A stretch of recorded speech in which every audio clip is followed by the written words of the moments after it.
Welcome back, True Seeker. It is Wednesday, September 4th, 2024. Last night, Larry Gaiters, he does put out a lot of good information. I want to say that first. Larry Gaiters has put out some good information over the years, all things good and bad. You know, he did give me a little bit of a shout back in 2020 after Kobe died, and a lot of people asked for him to collaborate. He's ignored all my requests to collaborate, and last night he kind of demeaned my name. But I have to call out Larry Gaiters for what he was doing last night, and really what he does. You know, grifts from religious people, and what he's doing right now. I know he knows he is being dishonest. Last night, his stream was about the Jesuits. So naturally, people were telling him, you know, like, connect with Zach. Zach spends all his time talking about the Jesuits. And what was crazy is his stream exposing the evil Jesuits was also about getting people to vote for Donald Trump, who is a Jesuit. And he did attack Kamala Harris, who couldn't pass the bar, and I don't think she ever did, but she couldn't pass it until she took the test at the Jesuit University in San Francisco. But Larry Gaiters last night, to make it so much about Trump and how if you don't vote for Trump, you're a bad person. You're an evil person. And then talking about how bad the Jesuits are. Again, for everyone who watched Larry Gaiters stream and heard him talk about the Jesuits and how they use the chessboard as symbolism, I'm going to really put it together for you and why it matters that there's 64 spaces on the chessboard and why it matters that Kamala was born in 64, the same year Trump began his Jesuit education at Fordham. And we're going to talk about things that Larry left out last night. And you know, the other thing that made me sick at the end of Larry's stream, because I did watch the whole thing this morning while I was doing my typical work. And the reason I knew about Larry's stream is because people told me he was talking about the Jesuits. I need to get in there. And I made an attempt to get in there, and Larry ignored me, except for when he scolded my name. But at the end of his stream, he gloats about how he has pro athletes that give him $1,000 and more a week. And then he scolded his stream and said, if everyone listening doesn't give me at least $100, you're not doing what God would want. And for people who don't know how the Jesuits came about, it had a lot to do with what Larry did at the end of his stream last night. For people who don't know the history of what's really behind the formation of this country, the Jesuits are a key piece of that history. And to rewind and to get to what Larry did, which was so reminiscent of the Catholic Church and the Jesuits, as he tells people to go out and vote for the biggest Jesuit stooge on the stage, Trump. Again, once upon a time, there was the Catholic Church telling people that if they did not give them essentially all of their money, they were going to burn in hell. And they made people pay for indulgences. If you did not pay your indulgence, you were going to burn in hell. You're going to go to the Catholic Church, you're going to confess, and you're going to pay your indulgences. And then a man came along, Martin Luther, and he wrote the 95 Theses, and he said, this game is evil. This game is corrupt. We need to abandon the Catholic Church. And that's where the Protestant Reformation came from. Martin Luther wrote the 95 Theses. He pinned it on the day that we now call Halloween, October 31st, 1517. And then the Jesuit order. You got this wrong last night, Larry. That's why you should talk to the guy who covers the Jesuits all the time. No, Larry, his whole night, everything he had to read out, he had to look down and read it off the piece of paper. And then, you guys, I can speak for days about the Jesuits off the top of my head because this is what I cover. Larry, the Jesuits were not created in 1540, okay? You said that multiple times last night. That's wrong. The Jesuits were created August 15th, 1534 in Paris, France, or technically in a suburb of Paris, but same difference. The Jesuits were recognized by the Roman Catholic Church in 1540 on September 27th, the day leaving 95 days left in the year, with the original mission of stopping the Protestant Reformation in stopping Martin Luther and his 95 theses. Again, for people who don't know, the Jesuits gave us the calendar we're on. Jesuit priest Christopher Clavius that says today is September 4th, 2024. The Jesuits are also behind the language as we know it. And again, they've encoded the language in the Kabbalistic code of letters and numbers known as Gematria or Isopsophy, and they've synced up the calendar. And you learn this code and you really see through the Jesuit rituals. And you see how both Donald Trump and Kamala are literally puppets on strings. And you see how evil the rituals are that they participate in. For this man, Larry Gaiters, to tell you he's a man of God, and if you don't give him a lot of money, you're a bad person, that is such a Catholic Jesuit tactic. And then to tell you that if you don't vote for Trump, you're going to go to hell. This is what he was doing last night. This is sick. This is sick. And again, I don't think Larry Gaiters really has any trolls or haters in the world. He has a way bigger following than me. He's way wealthier than me. He's sanctioned as a religious leader, so he doesn't have to pay taxes. I don't think he has any trolls or haters really out there in the world. You look at me, who's almost obsolete because I've been so buried and destroyed by the algorithm and the censorship. I have so many haters. I have so many trolls and people who slander me and say I'm the greediest man on earth when I give away all my stuff for free, when I go out and give stuff away. I mean, show me a video of Larry doing anything other than telling people if you don't give him at least $100 tonight, you're a bad person. So you'll never hear me ask for anything like that ever. You know, he was asking people to donate 1,000 after he just bragged to you that he has pro athletes that give him 1,000 plus a week. Multiple people. So if you're getting thousands of dollars a week, at least from pro athletes, seriously, what more do you need the money for? Looks like you're eating well over there, Larry. The last time I checked on you, you were looking slimmer. Looks like Larry's well fed in the years he's been trumping for Trump. You guys, here, let me explain something to you about the Jesuits and Donald Trump. Okay. By the way, this is Larry on the screen. This is Larry. If you're not familiar with Larry, here's who Trump is. And understand, we're people that are way ahead of the curve. We're talking about things way before they happen. We had this date circled.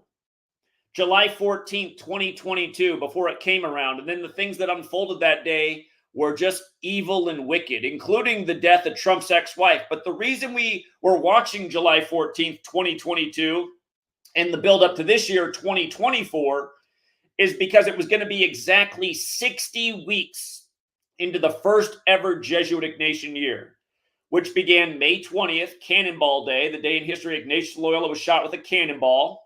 It's also the other year, it was the day that Billy Cannon, the LSU great NFL star, died. He just happened to die on Cannonball Day. Billy Cannon, right as Joe Burrow transferred from Ohio State to LSU and then went on to the NFL and played all four of the teams that Billy Cannon played for in the NFL on the way to his rigged Super Bowl appearance.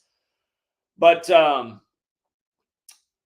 it was also the day that Judge Eileen Cannon wanted Trump in court on Cannonball Day.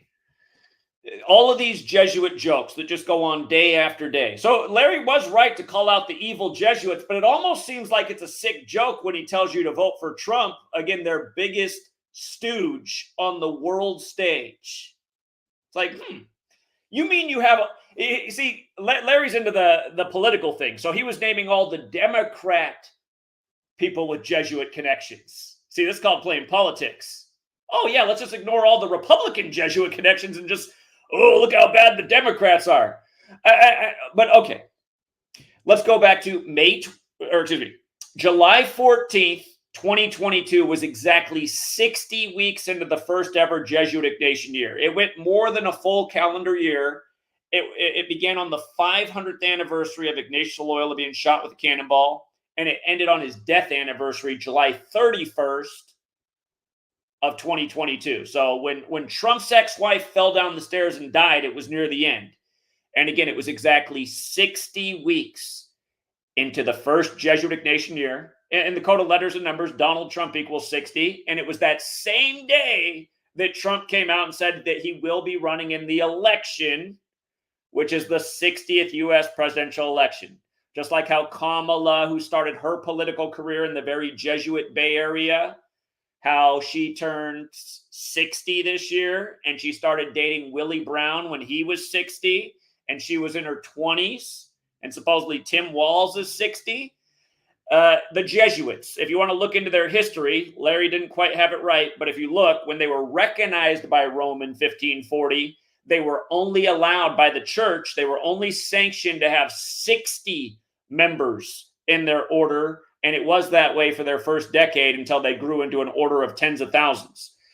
But, and for the record, in Gematria, order equates to 60s, and this is the way they operate, Kabbalistically. So, Trump, when his ex-wife fell down the stairs and died, that was 45 years after their marriage. And of course, Trump number 45, and they've done a gazillion 45 rituals with Trump. But the letters in the Jesuit logo are IHS, which equate to 45. And again, here's Larry, who claims to be a man of God, who's telling you to vote for this guy, as he tells you out of the same mouth how evil the Jesuits are. You mean to tell me Larry figured out all these Democrats that are Jesuit educated but didn't notice Trump was? That's not suspect? Larry knows who I am, and Larry, see, the real reason Larry got mad last night when he heard my name in his chat is because he knows that I expose these things. Larry doesn't want my name coming in messing with his grift. That's the real truth.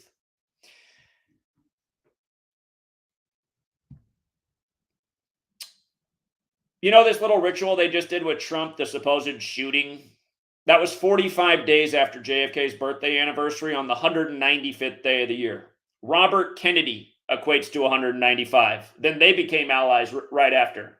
And then RFK, again, he gets Secret Service protection right after that from Biden, who has the same birthday as his father. Again, all Jesuit-educated men. RFK Jr. went to Georgetown Prep. Biden went to 2 Jesuit prep schools coming up. Again, Trump went to Fordham. All of these men are Jesuit-educated with ex-wives who've all died by a Jesuit ritualistic code. These are evil people who've made blood sacrifices to be on the world stage. That's who these people are. And Larry Gaiters wants to tell you, if you don't vote for one of these men, you're a bad person. I'll tell you what, if you vote for these people, you're a bad person because you're voting for people who are part of something evil. This is not an endorsement of either political party because they're both totally sold out.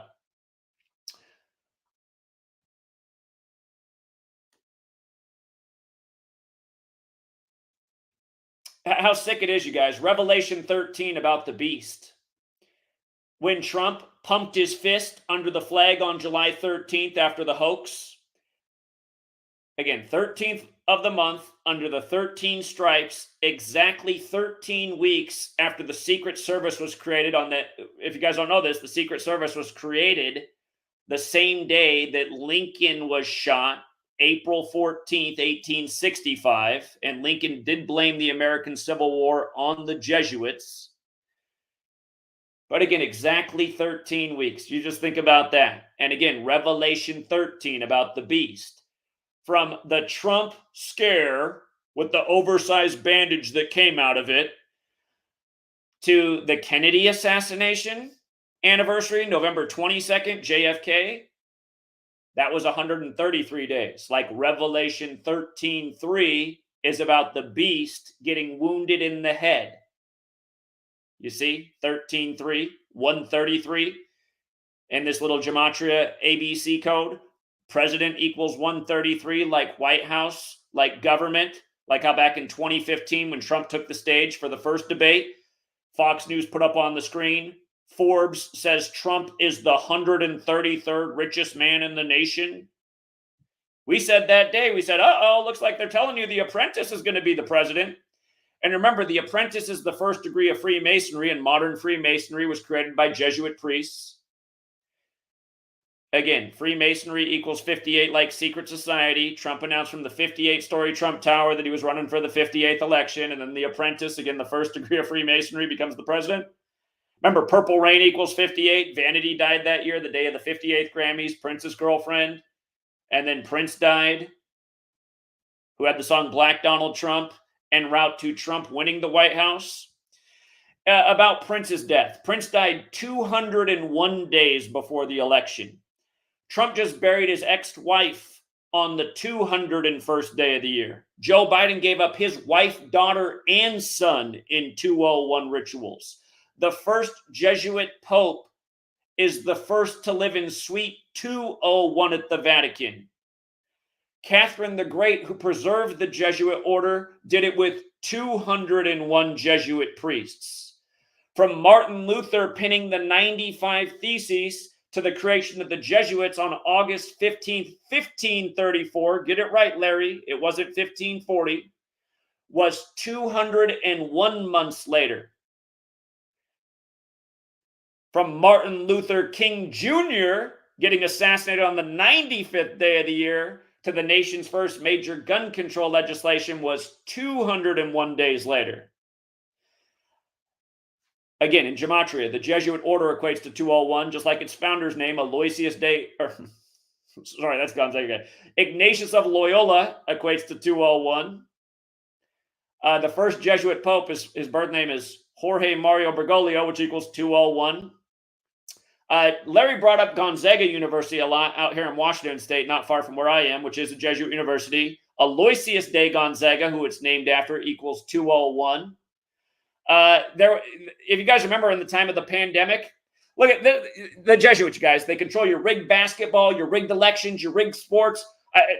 We just hit a huge upset with Boston College on Monday, upsetting Florida State, perfectly synced with the Pope. The exact number we talked about before the game was the number in the box score.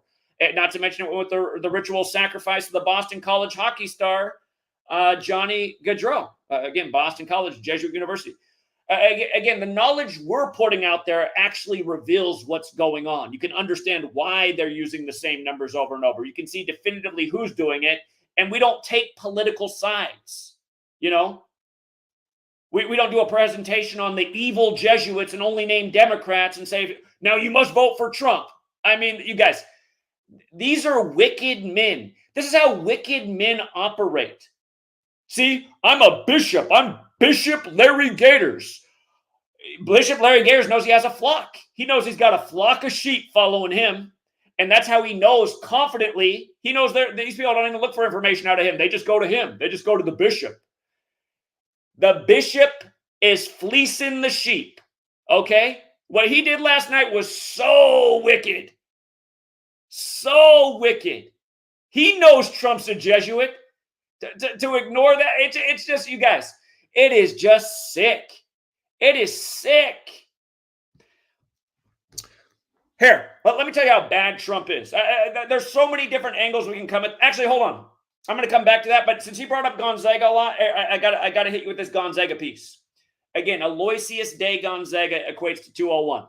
Now, in the year of the pandemic, or in the time of the pandemic, you might recall Gonzaga played Baylor in the March Madness college basketball tournament, and people didn't get the joke of why that was the rigged championship that year, and it absolutely was the rigged championship. But go back and look. Baylor and Gonzaga were supposed to play each other in the regular season in a neutral court game in Indiana. And remember, the championship was in Indiana that year. It was in Indianapolis, the only city in America that equals 201. That year, Elgin Baylor died right before Baylor won the championship. And Elgin Baylor played at Seattle University. There's 27 Jesuit universities in the nation. A lot of people say 28, but there's actually 27 Jesuit universities, and then one of them is like some other accredited school, so you could argue there's 28. But anyway, Elgin Baylor played at Seattle University, which is obviously in Washington State, just like Gonzaga. San Francisco and Washington State both have two Jesuit universities. The West Coast is very strong with the Jesuits. Portland or Oregon doesn't have a Jesuit university, but there's a very strong high school program called Jesuit that's right next to the Nike campus. And I don't want to get into the Nike and the Jesuits, but you might know Nike's out of Beaverton, Oregon, which is a suburb of Portland.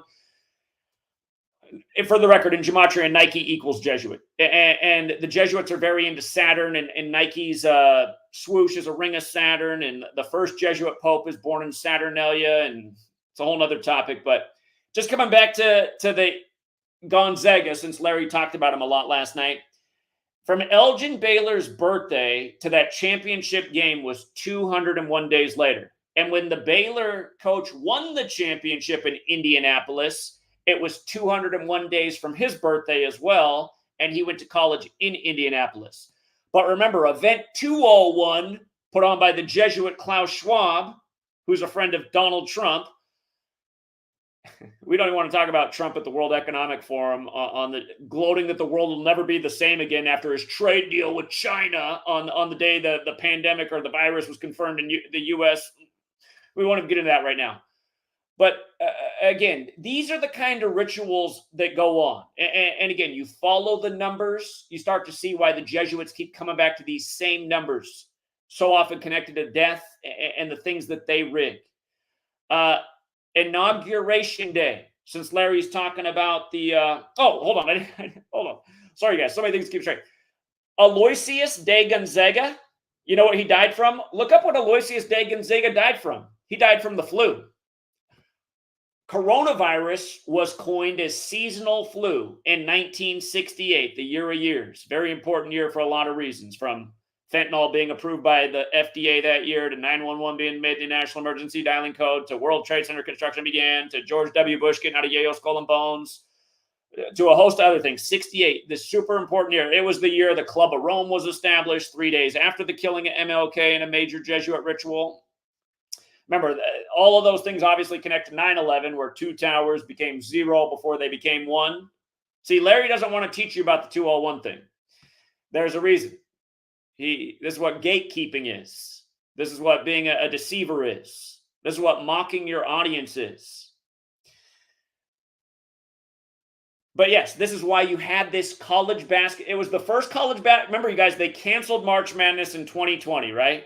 They canceled it because of the pandemic, and then the first college basketball championship in the time of it was the one with Gonzaga and Baylor after the ritual sacrifice of Elgin Baylor at 86 days before Baylor wins with 86 points. Just for the record, Jesuits alone is 86. Like the Jesuit order is 201. Again, Trump buries his ex-wife on the 201st day of the year. And go back and look. You want to see how ritualistic these people are? Go back and look at his marriage to that woman. They were married in a building that has a gematria value of 201. The priest who did the ceremony, his name equals 201. Go back and look it up. These are receipts. And then look at when Donald Trump Jr. was born on the 201st day of Trump's age. And then all these years later, 45 years after the marriage, boom. Dead in a Jesuit ritual, buried on the 201st day of the year. Joe Biden becomes senator-elect in 72. His wife and daughter die on Limestone Road, which equals 201. Years later, when he's 72 years old, his son Beau Biden dies at 46, 201 days before the Pope's birthday. The first Jesuit Pope, the first to live in Suite 201 at the Vatican. What's crazy is that building even has a name. It's called the Domus Sancti Marte, which equals 201, and it's named after Pope Leo, the last Pope Leo, who died on the 201st day of the year. Look it up. Receipts. But it goes with inauguration, Joe Biden being elected number 46, exactly 46 weeks after the Pope's birthday, when there's 46 books in the Catholic Old Testament, and Catholic equals 46, and the Holy Bible equals 201. But go back and look. The same head of Georgetown, a Jesuit priest, Leo Jeremiah O'Donovan, did the funeral for Beau Biden at age 46 and the inauguration for Joe Biden as number 46 on 20/1, the 201st day of the nation's age. Yes, Inauguration Day is the 201st day of the nation's age. And according to the U.S. government website, that day is called Inauguration of the President of the United States, which equals 201. There's a reason that the nation's capital got moved to D.C., where the Jesuits set up camp, and there's a reason Inauguration Day went from March 4th to the 201st day of the nation's age. And it's because of these Jesuits who set up the language and the calendar and who play this game with us. And again, you guys, remember, the original government of Europe that people were trying to escape, that's where this idea of separation of church and state comes from. The original government of Europe was the Catholic Church. And then people tried to sail across the Atlantic to escape from it. You think the Catholic Church didn't sail after them? They're the ones that deployed Christopher Columbus, who also died on Cannonball Day, funny enough. Of course they came after. And again, Jefferson and Adams both warned about what would happen to this country if the Jesuits ever came out of suppression. And what's funny is, out of all the presidents we've had, only one of their names ever equaled 201, and it was James Madison, the father of the Constitution. And when he was president is when the Jesuits came out of suppression. They came out of suppression in the time of the only 201 president, James Madison. And Jefferson and Adams end up dying on the same day together on the nation's birthday, July 4th, 7-4. Now, the one thing that I listened to Larry's whole stream last night. I appreciate him dropping information about the Jesuits, some of the bad ones, what they've done throughout history. But again, it was a total partisan political hack job is also what it was. And he did say something that's true. He said, if you pray to the name Jesus, you're praying to a false name. 1,000,000% true. And remember, the reason they changed the name from Yeshua to Jesus is because of this code. And these people don't play. This code is important to them. Remember, Jesus equals 74, like cross, like Messiah, like gospel, like parables, like Jewish, like occult, like Masonic, like Lucifer, like killing, like holiday, like how 3 of the first 5 presidents died on 7-4, and they all had issues with the Catholic Church, the 3 that died. Roman equals 74, as in all roads lead to Rome, as in the Roman Catholic Church. Again, killing and stabbing equals 74, and the 74th day of the year is to remember the killing of Caesar by stabbing, the Ides of March. Nate Dogg, who came up in the church, met his demise on the Ides of March. So have a lot of rappers met their demise in connection to that 74. Rapper, for the record, equals 74. And they like to dress him up as Jesus. Tupac's one of the most obvious, is alias Machiavelli even equals 74, just like Jesus, and even like Tupac.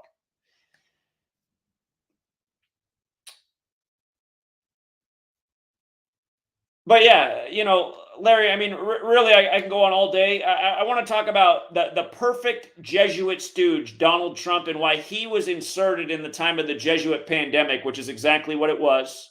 Larry spent a lot of time last night calling out Gavin Newsom for his Jesuit education while he left out Trump. Well, just look at how this aligns, you guys. Look how perfect the alignment is. 2020, the year of the pandemic, was 56 years after Trump's Jesuit education began at Fordham in 64. Oh, by the way, Larry did point out that the Jesuits used the chessboard as a symbol. That's true. And you know where, if you look it up, International Chess Day is on the 201st day of the year, same day Trump just buried his wife, July 20th, which is the anniversary of the moon landing, when Neil Alden Armstrong also equals 201, like Order of Illuminati equals 201, which was founded by the Jesuit Adam Weishaupt, who died in history 201 days after the anniversary of its establishment. But again, Trump, born in 64, like the spaces on the chessboard, from his Jesuit education start at Fordham to the pandemic 56 years later. And Gavin Newsom, Jesuit educated at Santa Clara, when he locked down California, the first governor to lock down his state, this was his quote. He said 56% of California will get coronavirus in 8 weeks. That was his justification for locking down the state. Now, of course, 8 weeks is 56 days. So he said 56% are going to get it in 56 days. Next thing you knew, you had the UK strain, 56% more infectious, plus a million other 56 rituals. Look at this. Cuomo, the governor of New York, who became like the governor of America because he was on TV every day talking about the virus, along with his brother on CNN. I saw his brother's looked like he just got done right. His brother did a presentation on CNN in a gray sweatshirt, all sweaty, and he said he was sweating so hard because he had coronavirus. Well, look at this, you guys. Let's practice coding numbers into words. Coronavirus equals 56, like COVID vaccine. Like Gavin Newsom, like Anthony Fauci, who's Jesuit educated, who went to Holy Cross, who said on January 10th, 2017 at Jesuit Georgetown that there would be a epidemic in the time of the Trump administration, which began 10 days later, at a pandemic preparedness conference at Georgetown. And he said the reason he knew that is because he's been the head of the NIH long enough. An explanation doesn't make any sense. You've been there long enough so you know there's going to be a pandemic in the time of Trump. Remember, Trump promoted Regeneron. He said that was the one to spend your money on, the real expensive one. Just like Larry says, if you don't send me $100, you're a bad person. You know, these guys go for the big pot of gold. But Regeneron's another 56. And remember how at the beginning of the pandemic, they told you that you're not going to be able to wipe your ass anymore because all the toilet paper's gone because of coronavirus? Toilet paper equals 56. I mean, it literally made no sense. Why would there be a toilet paper shortage because of a virus? I mean, did it make everyone's nose extra runny? These people are messing with you. Messing with you. Mind control equals 56. The first celebrity with the virus was who? It was Tom Hanks, born in 56. What was he doing when he got sick? Oh, don't forget his little tweet he put out days later that he was nursing up with his wife and they were fine and they were playing gin rummy and he was down 201 points. Go back and look. That was his first social media post. He had to let you know they were down 201 points. But again, he was filming a movie about Elvis. And what did Elvis do in 1956, the year Tom Hanks was born? He got the polio vaccine on live TV on Jonas Salk's 42nd birthday, which was also Bill Gates' first birthday. And who was Bill Gates still married to at the time? He was married to Melinda Gates. Melinda Gates, who comes from a family of Jesuit priests, whose birthday is August 15th, just like the Jesuit order. And by the way, Larry made a big deal last night about, you know, just the same Trump talking points about how Afghanistan's government collapsed as soon as Biden took office. Yeah, you know what day it collapsed? It collapsed on the Jesuit order's birthday. You know, those wars began when 2 towers became 0 before they became 1. And then after 20 years of wasting immense lives and resources and energy and scaring the hell out of everybody across the world, then they got to bring down their government on the Jesuit order's birthday. And if I'm not mistaken, that was the 487th birthday of the Jesuits, which is the 93rd prime. And Afghanistan's the plus 93 international dialing code. Not to mention, we really went over there to kill the Taliban so we could bring back opium production. And now the world's flooded in a opioid crisis, and fentanyl's the biggest killer out there, which was approved by the feds in 1968, the same year World Trade Center construction began. In the same year 911 was made the code, same year coronavirus was coined. You can see how all of this is an agenda, and you can see exactly who did it. I mean, again, they took out MLK as one of the biggest rituals of the year in a major Jesuit salute, paying tribute to history with Martin Luther, established the Club of Rome 3 days later on April 7th. Date can be written 7-4, just like how the Event 201 simulation was on the day leaving 74 days left in the year. Remember, in the Bible, in Luke 10:18, Satan comes to earth. 10:18, Lil Nas X, on his birthday, DMX is dead. And then he's putting out the Satan shoes with Luke 10:18 etched on them.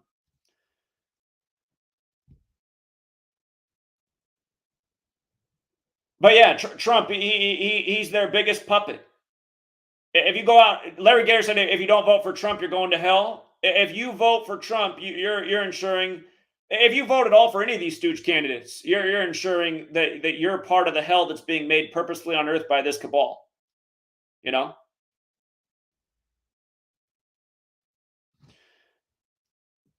Did Larry Gaiters ever go stand out in the freezing cold and the pouring rain in Seattle for 3 straight days in front of the Bill and Melinda Gates Foundation and warn everybody exactly what was coming?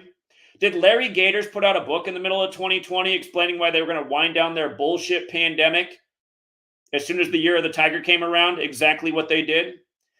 You see, Larry Gaiters somehow has inherited a way bigger audience than I have, and I don't think he's lost his channel. And I just wonder how that can possibly be in a world like this. It's like, here's the man who's building up receipts and nailing everything.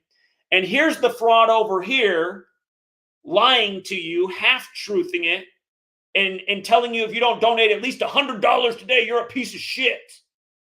As he's already bragging to you that he's got thousands of dollars coming in every week from pro athletes.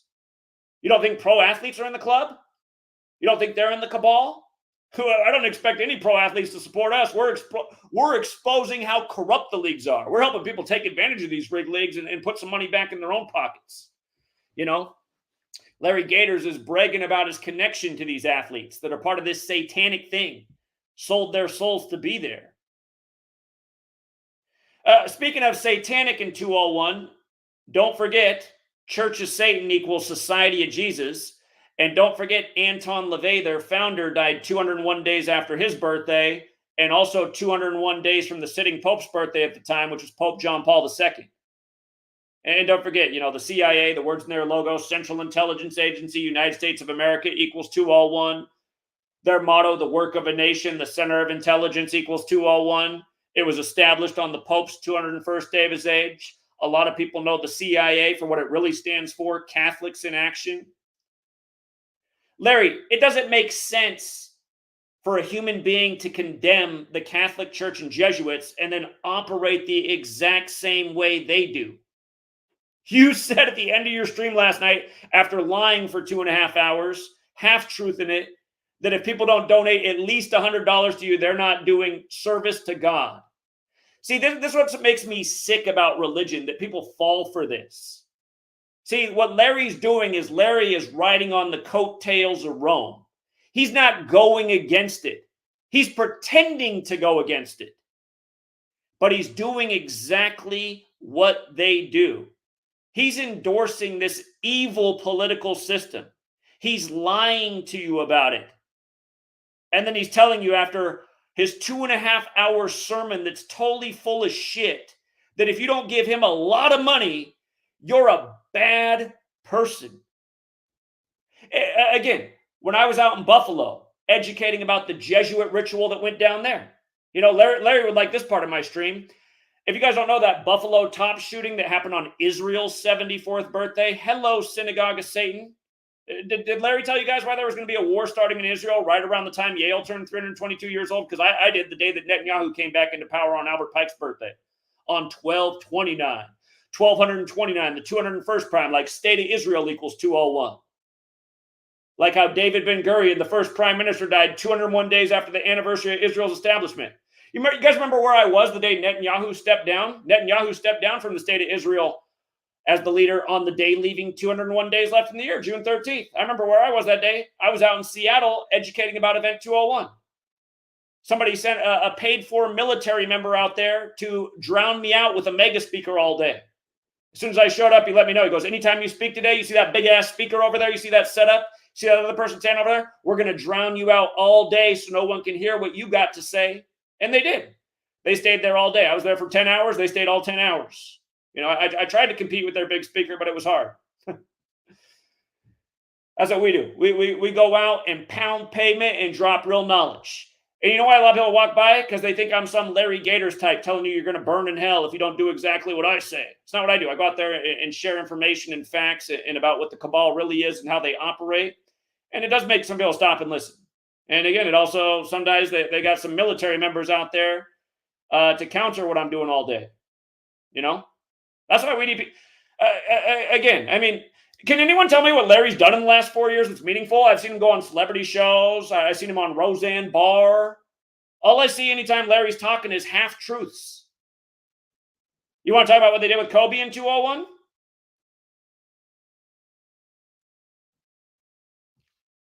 Kobe became a major 201 ritual. Again, Kobe was traveling from Catholic Mass and died at 41. I wrote a book 3 years before Kobe died about Kobe's career and how it was defined by the number 41. Kobe Bryant equals 41. When he scored 81 in his 666th game, the rest of his team scored 41. In his last game, when he scored 60, the rest of his team scored 41. Again, Kobe Bryant equals 41, like LA. When he came off the court for the last time ever, 4.1 seconds on the clock as they took him off. Remember who died right before that season? Daryl Dawkins and Moses Malone, both dead. Both NBA stars out of high school like Kobe. Both played in Philly, Kobe's hometown. Daryl Dawkins died right before Moses Malone, who was the bigger star, the first high school player ever drafted out of high school, and he was drafted by Utah, who Kobe finished his career against. Remember, Moses Malone died 213 days before Kobe's last game, who played in LA, the 213 area code. Remember, Moses Malone was a big star with a big Nike contract, and they had him pose as Moses from the Bible. In Exodus 4, for the record, Exodus equals 74, like Kobe was killed in the 74th NBA season. If he really was killed. I honestly don't know if he was really killed. As far as we know, that's what we've been told, but it's possible he's not dead. But this is the ritual. Again, in Exodus 4, God turns Moses' staff into a snake. Kobe was the Black Mamba. Kobe fell to 4th in points scored the day before he died when LeBron passed him in his hometown, Philly, on a court with black snakes all over it. Philly, like the one in Revelation, the Church of Philly that gets the letter about the synagogue of Satan. LeBron, who laughed it up with Obama on the HBO. HBO's a Jesuit-founded network. Again, he's still alive, the founder of HBO, Jesuit. Larry David on there from Seinfeld, doing the 201. There's been so many deaths connected to Seinfeld and Larry David with their 201. Again, this stuff is big once you learn to recognize it. But again, they both laughed on the HBO show, The Shop, about selling their souls to Satan like it was some funny thing. But again, Kobe died 4 years after Moses Malone. Like Exodus 4 is the verse. Again, 4 is a number associated with death. Kobe was 4 years old when Moses Malone won the championship with his famous quote, "Fo, fo, fo." From Kobe's last birthday to the pandemic was 201 days later. Remember where they buried Kobe? Remember, Kobe died just a few days after the first case was confirmed in the U.S. They buried Kobe in Corona del Mar, which equals 56. Like LA Lakers equals 56. A big number with the pandemic. And then they'd throw in the detail that Kobe was involved in a pharmaceutical lawsuit because a pharmaceutical company used the Black Mamba in their branding, which to me seems kind of dumb because Kobe took the name from the Quentin Tarantino film. So it's like, what, Black Mamba's yours? It's not even original.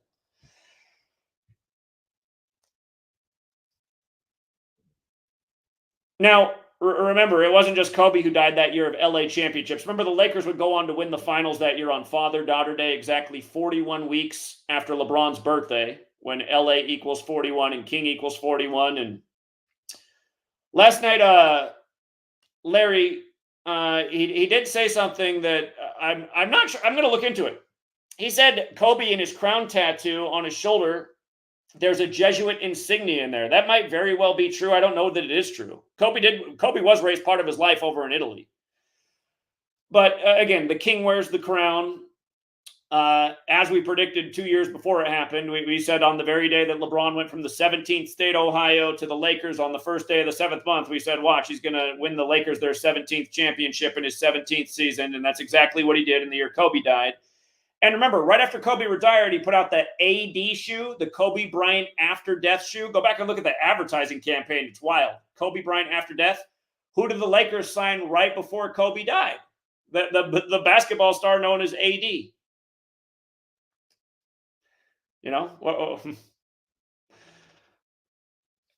Again. Hey, Larry, by the way, I got to thank you for 4 years after the fact, at least covering a little bit about the Jesuits. Would have been more timely back in 2020 when we were all over this, but better late than never, as they say. Maybe next time if you don't half-truth it. But again, you got to ask yourself, what becomes the motivation of a Larry Gaiters to manipulate an audience and only tell them half the truth? Isn't it obvious that it's money? I mean, he closed it out by making it really obvious. He told his entire audience that if they don't donate at least $100 each that night, they're bad people. And you imagine if I did that, you guys. There'd be so many videos out on BitChute, Rumble, YouTube, just with that clip. Oh, Zach, the massage shill is so greedy. Look at what he said last night. How come that doesn't happen to Larry Gaiters? Larry Gaiters hangs out with celebrities, has a way bigger following.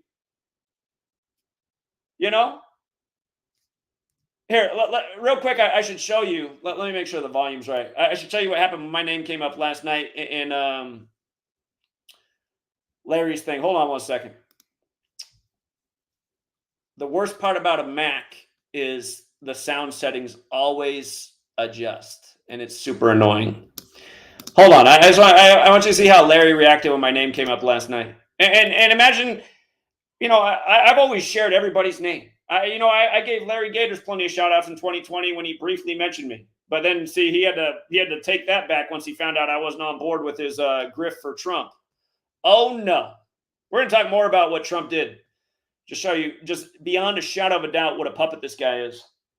But here, check this out.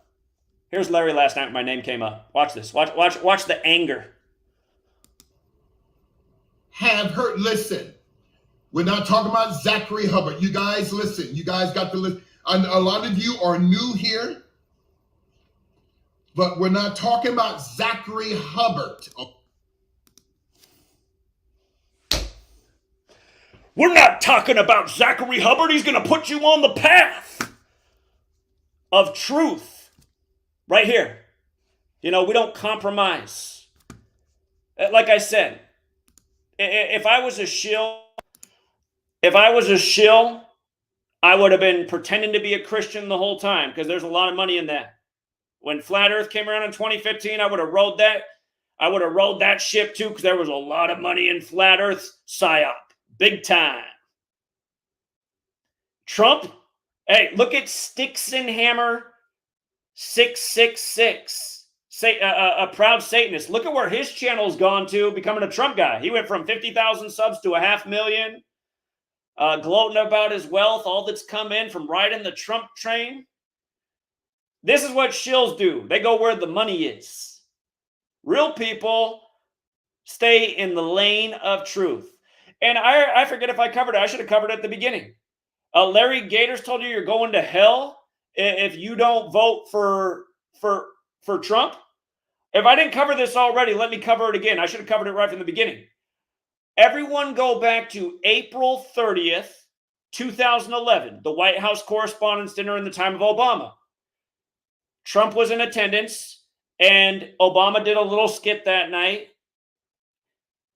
Obama showed the White House lit up like a casino and told everybody Trump was going to become the 45th president. Now, here was the joke. It was 45 days before Trump's birthday, but better than that, it was the 45th birthday of the Church of Satan.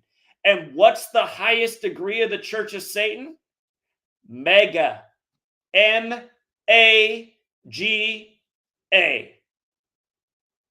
The 45th birthday of the Church of Satan, established April 30th, 1966. Are you kidding me that Obama, who then years later goes on The Shop with LeBron and jokes about selling his soul to Satan? Were they really joking? I don't think they were. That same night, he did the joke about how he's Simba from The Lion King and really was born in Africa. You can go check that out. I don't know that he's really born in Africa, but that was the whole thing Trump was going on about. Birther equals 44 like Simba. Remember what happened last year for Obama's birthday? We got the news of the death of the Lion King voice actor who voiced Simba. Oh, how weird. The guy who voiced Simba is now dead for number 44's birthday. Again, this is no defense of Democrats or Republicans. This is a expose of how corrupt both sides are. And I'll tell you what, anybody who's taken either side, shameful. And you know what else? If you guys want to watch Larry Gaiters' interview near the end, he starts getting into how you guys shouldn't vote for black candidates. You should only vote for white men. I mean, literally, I'm not taking that out of context. I think he was saying, he's like, we need more white men in office because you get these black politicians in there, they sell us out. I'm like, whoa. Again, all these politicians sell us out. It doesn't matter what their racial tone is or what sex they are. You want to be in there, you got to be a corrupt part of this system. Larry Gaiters just saying Fox News is the only real news network. Listen, Fox News, since it was established by the Republican Party, has always made a point to insert multiple times throughout the day things that shame the black race. It's like still watching the news from the 1980s. When I was a kid coming up, if you turn on the nightly news, there was always some horrific crime in the community, and there was some unknown wanted black man out there that was between age 20 and 60, between 5'6" and 6'4". It's like, oh, so any black guy in town could have done it. And I mean, back to your regularly scheduled programming, Fox News is still the same way. They got to always show some, oh, here's some surveillance camera clip of a black guy stealing something from the store. They're just getting it in there, like right before they go to news break. It's like, why don't they ever show some surveillance footage of a white guy stealing something? I know white people steal stuff, you know. Dude, Larry, we know you're getting paid behind the scenes. You're bragging about all the money you got coming in from athletes, and then you need to tell your audience that they don't donate 100. What are you doing with all this money? Where's the Larry Gaiters money going to? Is this what we get? This is what we get, Larry? We get vote for Donald Trump or you're going to hell? The Jesuits are so evil, but I'm not going to mention Trump's a Jesuit. Shameful. Shameful. Here, I want you guys to understand how perfect these rituals are with these Jesuit stooges. Here, I'm putting it on the screen so we can just go back. Here, I probably still have the post up. Let's get Trump at the World Economic Forum the day the cooties was confirmed in the U.S. I want you to understand how sick this was. I have a book about this. I've given this presentation all over the place.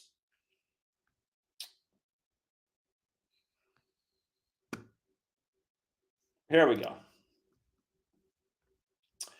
Okay, so Trump, January 21st, 2020. That was the day we got the news that coronavirus, the first case in the world, was confirmed outside of China, and it just happened to be in Bill Gates' backyard, the main co-host of Event 201, when William Henry Gates equals 201. He's another one of them. Again, his wife, Melinda, turned 56 that year when everything was 56. The guy who did the Da Vinci Code, you know, about the Illuminati and the Catholic Church, he turned 56 in 2020. Jeff Bezos of Amazon turned 56 that year as Amazon took over the world. The first mayor to have a COVID case was that of Seattle, Jenny Durkin, who's Jesuit educated. She was the 56th mayor of Seattle. The second mayor to have a case of COVID was Lori Lightfoot, with the same birthday as Obama, who won the 56th election, who came up with a Jesuit priest by his side who taught him to be an organizer in Chicago. But Lori Lightfoot was the 56th mayor of Chicago. It went with Tom Hanks, the first celebrity with the virus, born in 56. And again, in his movie Sleepless in Seattle, his wife dies from illness in Chicago, causing him to move out to Seattle. Little joke there that almost nobody got. But look at this, you guys. From Trump's birthday to him speaking at the World Economic Forum, gloating about his trade deal with China, saying the world will never be the same again. Think about it.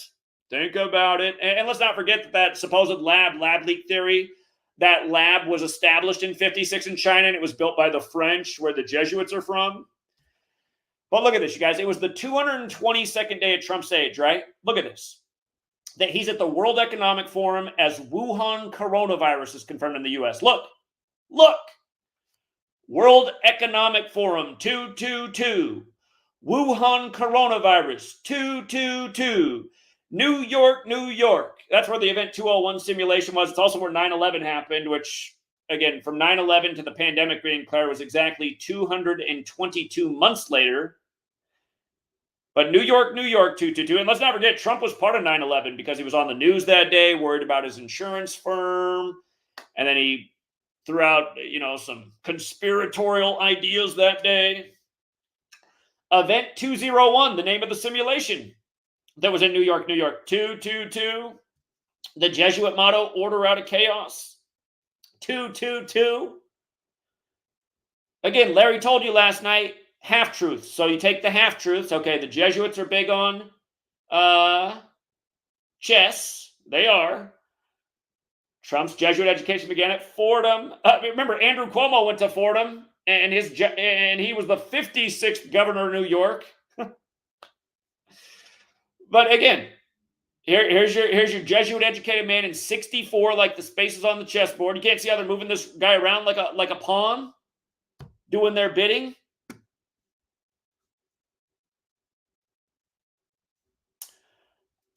Trump, here, for people who need to say Trump Jesuit education Fordham. Here, let's see. Where's it at? 1964. Google trying to scrub it.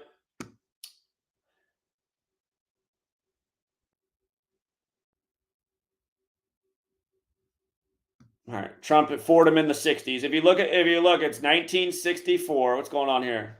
Remember, Google celebrates its birthday on September 27th, the same day in history the Jesuits were recognized by Rome, the day leaving 95 days left in the year.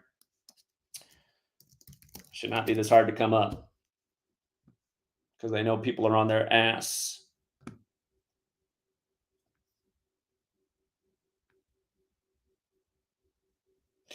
I assure you, Trump's education at Fordham began in 1964. It's funny. This used to just come up so easy, and why it's not coming up today is something else. Here, in 1964, he enrolled at Fordham University. So, I see your comment about Lori Lightfoot and Beetlejuice. Another guy who looks like Beetlejuice, his name is Franchot Pearson, and you know what? He has some parallels to Larry Gaiters, another guy that claims to be of the church, and a guy who just went on and put shame on my name the other night and told blatant lies, just blatant lies. Can't even be honest about that I took time out of my day to help him get his channel reestablished. He went on and said that never happened. It's a he said situation. I will bet my life and swear on everything that I took a good amount of my time out of my day to help him set up his channel after he got wrongfully punished.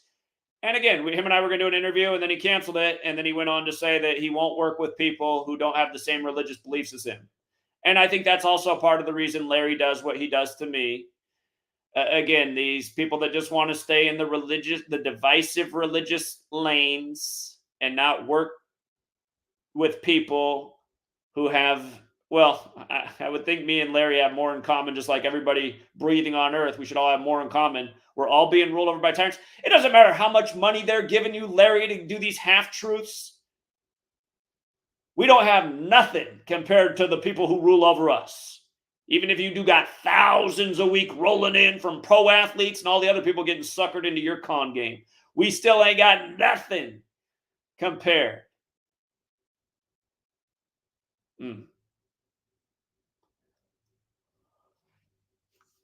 But anyway, I go on and on and on about all the rituals with Trump. Berlin Wall equals 45. They got to call the guy president-elect on the 45th anniversary of the fall of the Berlin Wall. His whole thing with Juan Merchant, the judge, Juan Merchant 45. Again, the trial's over 45 days after it begins, 45 days from the anniversary of his ex-wife's death. Stormy Daniels takes the stand 45 days after her 45th birthday. I bet you anything Larry's been like, oh, these liberals are wrongfully going after Trump, instead of exposing the political theater for what it is. Alvin Bragg versus the braggart. Alvin Bragg equals 60 like Donald Trump, like indictment. They had to let you know they're filming the latest Joker movie in the same courtroom where Trump is, who calls himself Batman. Remember the last Joker movie, which came out in the time of Trump, ends with everybody wearing a mask. Still got jokes for days. A million other things to it, too. There's been so many 45s with Trump, it's sickening.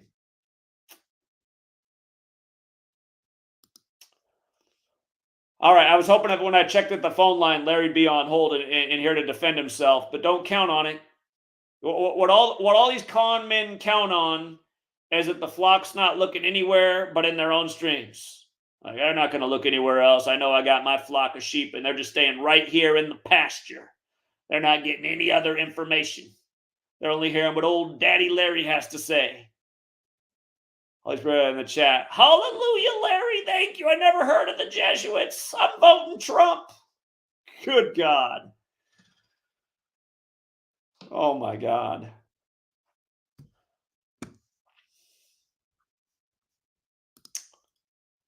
Yeah, if you guys want to phone in and add to this topic, here. And again, about religion just being ego, it is.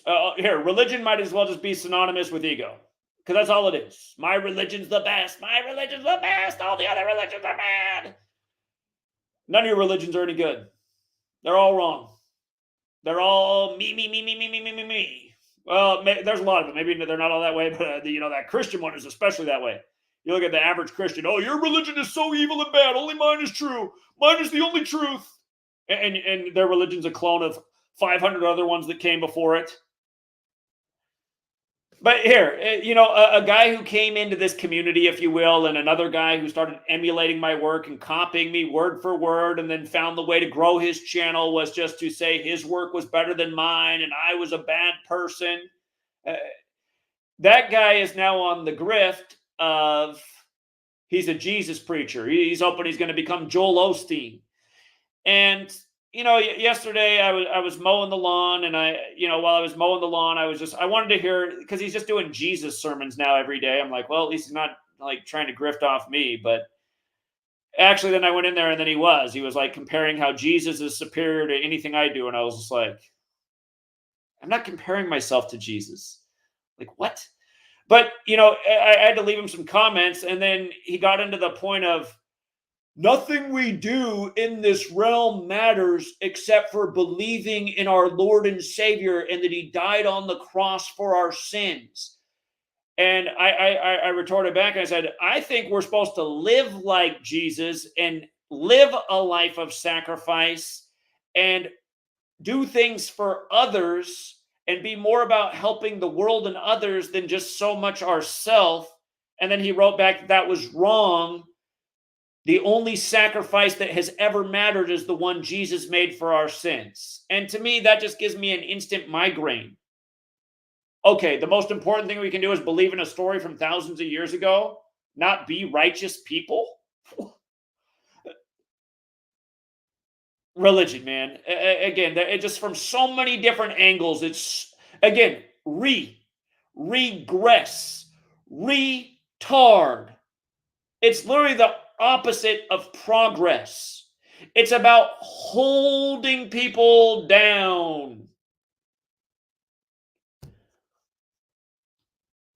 And again, you just see it in a chat like Larry's. Oh my God, Larry, I never heard anybody talk about the Jesuits. How about get out and read some books? The Jesuits have been warned about for centuries. Larry's covering it now, deep in the game, flipping the truth on its head in the same stream about how bad the Jesuits are. In the same stream, he tells you that if you don't vote for Trump, you're going to hell. Whoa!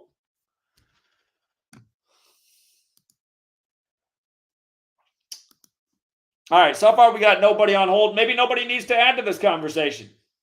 Does anybody want to come in here and defend Larry?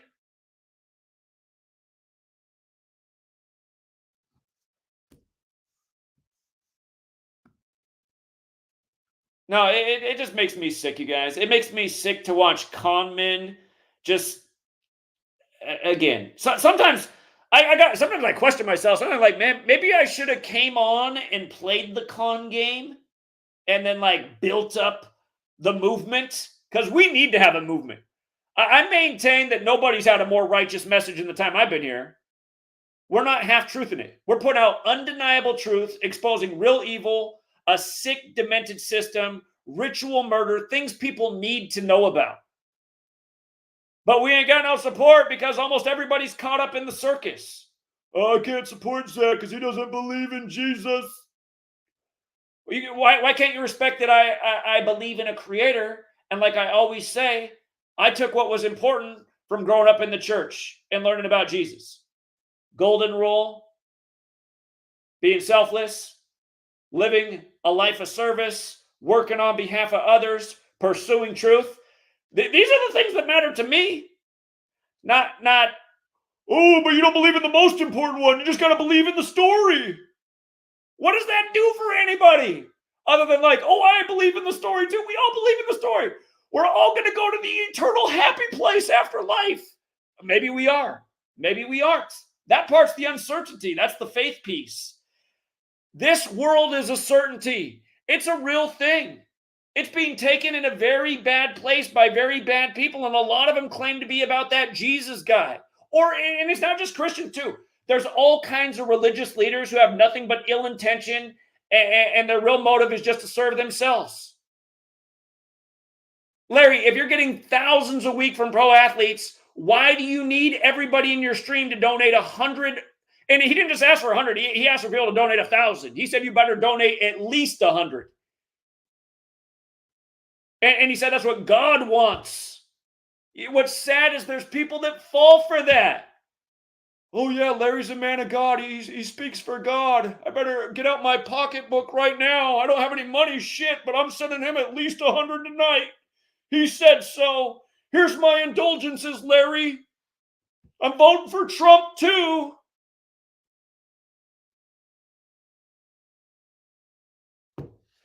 This reminds me of what happened in 2020 when Glenn Beck's The Blaze interviewed me for like 15 minutes and then did not share a word of what I said. But then Glenn Beck comes on the next day. He's like, I got the ultimate secret that everybody needs to know about. You know, I just been the 222 thing I just talked about. I shared this with The Blaze that day. You know what day it was? I still remember. It was April 19, 2020, Ignatius Loyola Day. The reason I was there is because it was the big national news story because it was out in Washington State, the anti-mandate thing that was put on by the way, QAnon equals 201. You know, does that surprise? You know, the thing that telling people to vote Republican and be Christian and support Trump. Oh, go figure. QAnon's 201. But it literally was sponsored by QAnon and the Republicans. And again, if you guys didn't watch my live stream there that day, I had a bunch of guys with guns, armed, come up and threaten me and tell me to stay off the stage after they just put out to the audience that it was open mic and anyone could come up and share. I had a wall of men get up and form a wall in front of me and my one buddy who I went out there with. He got intimidated. He got scared. He's like, Zach, I think we should get out of here.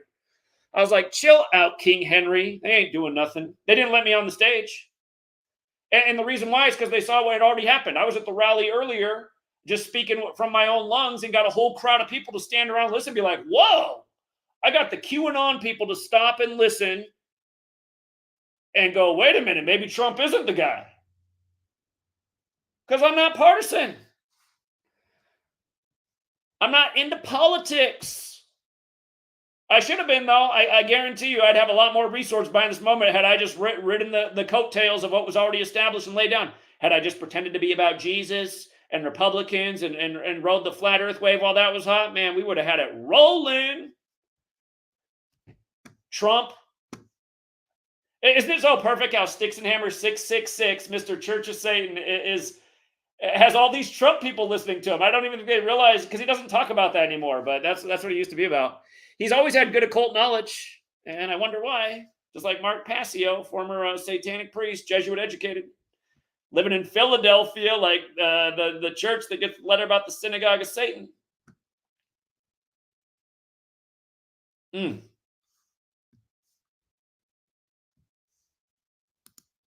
right, here we got some callers finally. All right, you got. Hey, listen, the line's open. You can come debate with me. You can come vouch for Larry.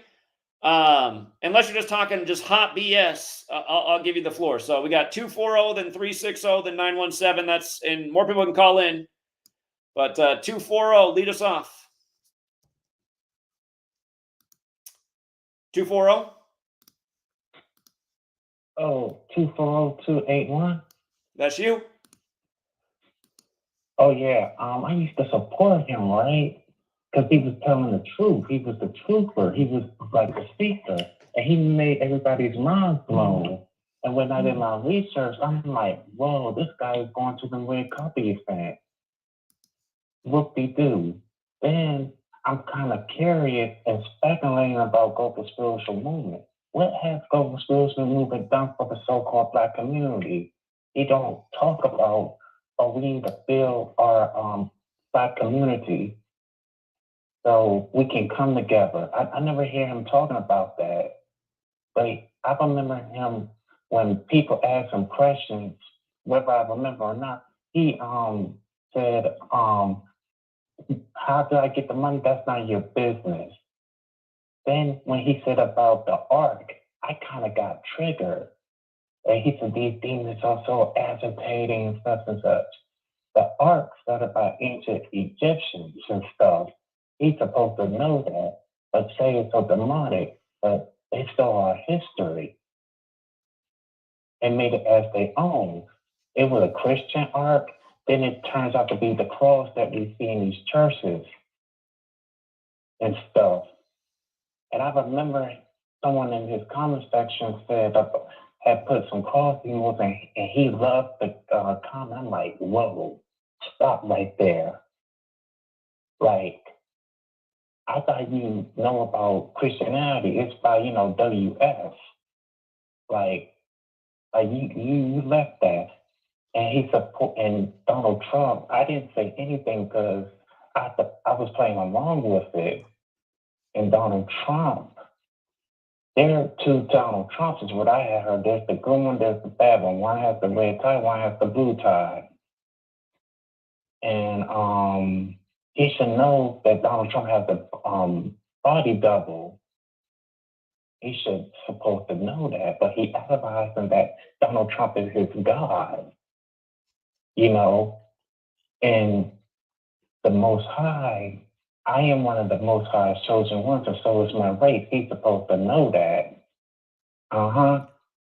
Like, we think you're thinking and have brain surgery so you can reboot and repackage. I did a live stream about him. That's what I had did on part 2 when I was like showing, black people in Gematria, 42, 59, 76, 102, 106. Like, you ever heard of the show 106 in part? Yeah, obviously you're new to my channel, my guy. Obviously you're new to my channel. If you're asking me if I've heard of 106 in Park. Let's not forget Black Lives Matter equals 106, just like black equals 106, just like how I told you guys my hometown, Portland. I said, just watch what's going to happen on the 106th day of the Black Lives Matter protest. They're going to do something nasty. Yeah. And what they did is they set the whole forest on fire around Portland. And the headline was it had the worst air quality in the whole history of the United States.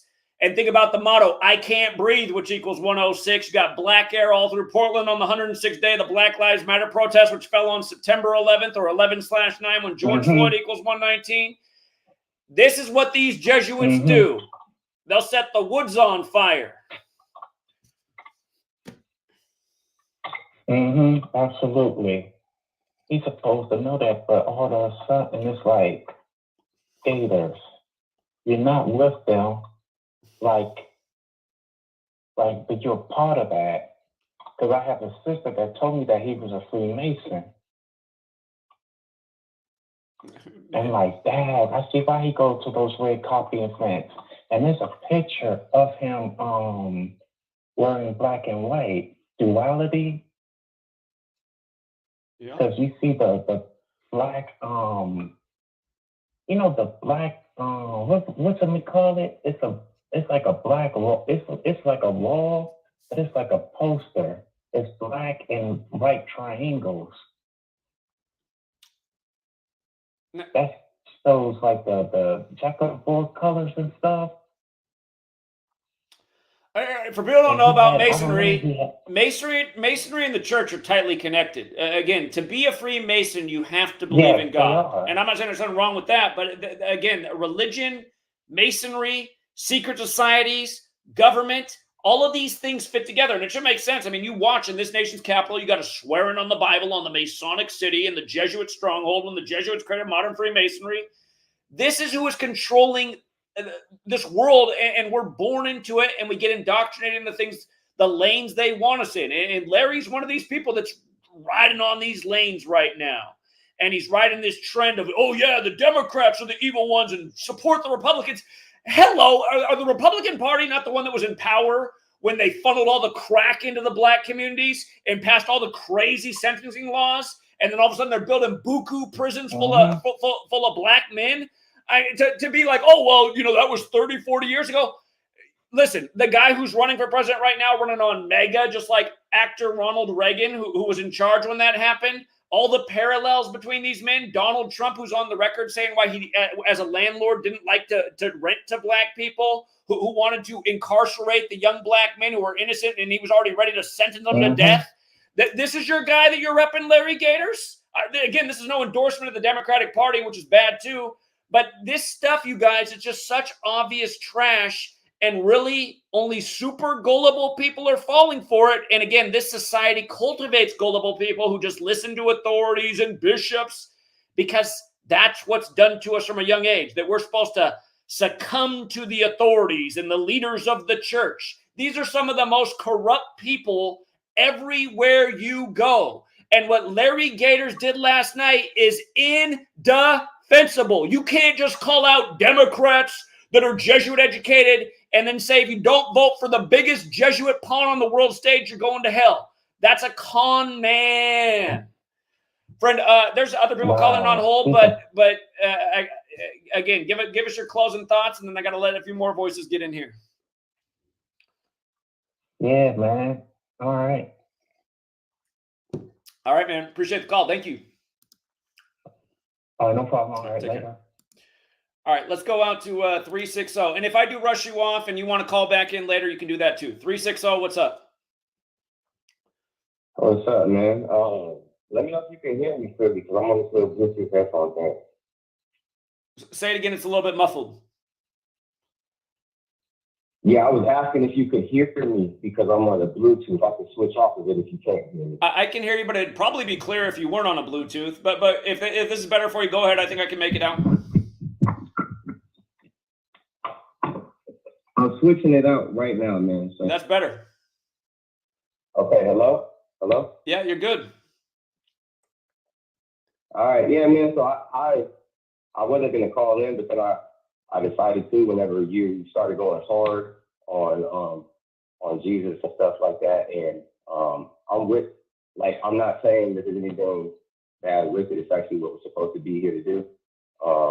If there was like an Old Testament and New Testament side, you damn sure would be leaning more to the Old Testament. I hear you speak on Creator, and even that is humble enough to not try to name him like most people try to give the Creator these names these days when we clearly don't know because the world's in a state of chaos. But I love how you're pinpointing out the corruption of these leaders of the religious groups. So I just wanted to just say that, it seems like emphatically this figurehead, this Jesus spirit, this God, this entity is clearly one of the higher power ones these days. And if there is a creator, creator creates good and evil according to what the scriptures in the Old Testament say. So this Jesus figure is an instrument used by creators to there's a lot of reasons why, but it seems like it's to help weed out and discern who from who these days. So I understand your issues with a lot of people that do believe in this because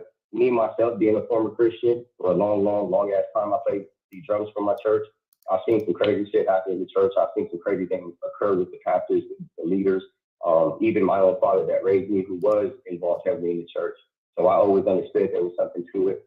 I denounced Christianity and especially Jesus at a certain age, but I transfigured into this weird stage of calling Jesus something else, like Yahshua and all these other names that people try to give as you elevate out these steps. But long story is, if there is a creator, if there is good and evil, if there are choices, people continue to make a choice to a deity that requires you to eat his flesh and drink his blood.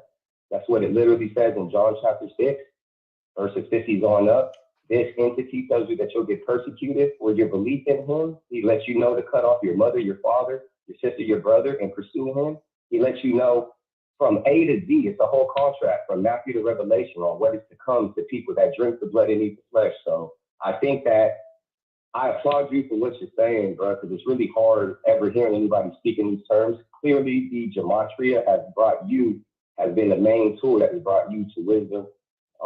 And I think in these times, from times of old, especially the times of now, the greatest substance on earth is nothing tangible, but it is wisdom to be able to discern.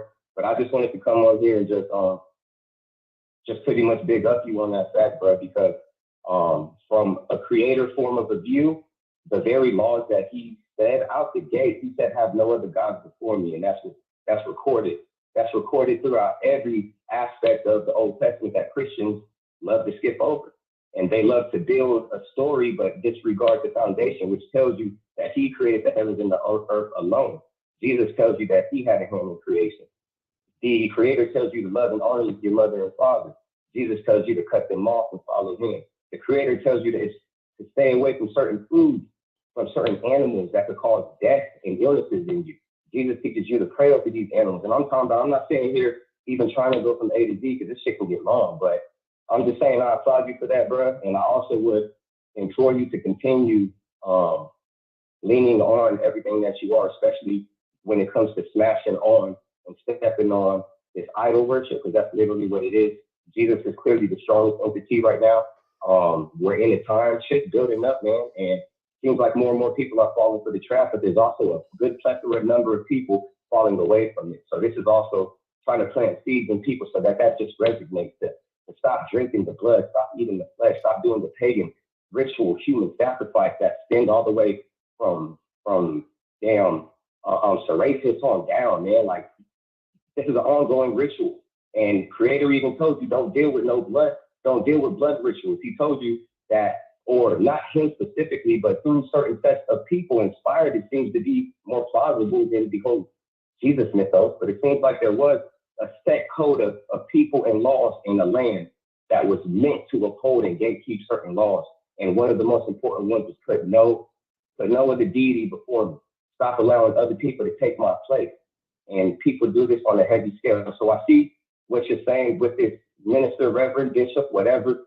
Them folks, not only are they ops of ops of ops, they're under the spell. They have sold out. They're on the ritual, and they're trying to attain as many souls. So just to your own audience, especially those lost in the Christianity sauce, start asking your pastors and your leaders more and more questions concerning these contradictions from the actual set of laws for the universe. And if we followed these, we wouldn't even be being here talking like this. And why we're following a new set of laws that pretty much tells you, drink my blood, eat my flesh, believe in me, pray to me, and I forgive all your sins. Because if you have that mindset, nothing's going to stop you from doing things to a child, or cheating on your wife, or shooting someone that looked like you. So if you could just get on your knees and pray to a human sacrifice God, then who's to hold you liable for anything? But I will let y'all know, Jesus, in his red letters in his book, he lets you know that you're going to get persecuted. He lets you know that he holds the keys to hell. He literally said that. He say, I'll hold the keys to hell. I'll guard that shit. So I just want to let y'all know, man, there are dualities out here. And Zach, I damn sure applaud you for going heavy, bro, on folks that's out here that continue to push this weird ass pagan shit. Because when they do believe in it, bro, you're not like, don't be surprised what comes out people's mouths. Because like I said, man, I was raised by folks, man, who was involved in this sorcery. And I'm just really grateful to be one of the few, it seems these days, to have wisdom and understanding to at least pull myself out of it, bro. But that's all that I wanted to come up to and say, man.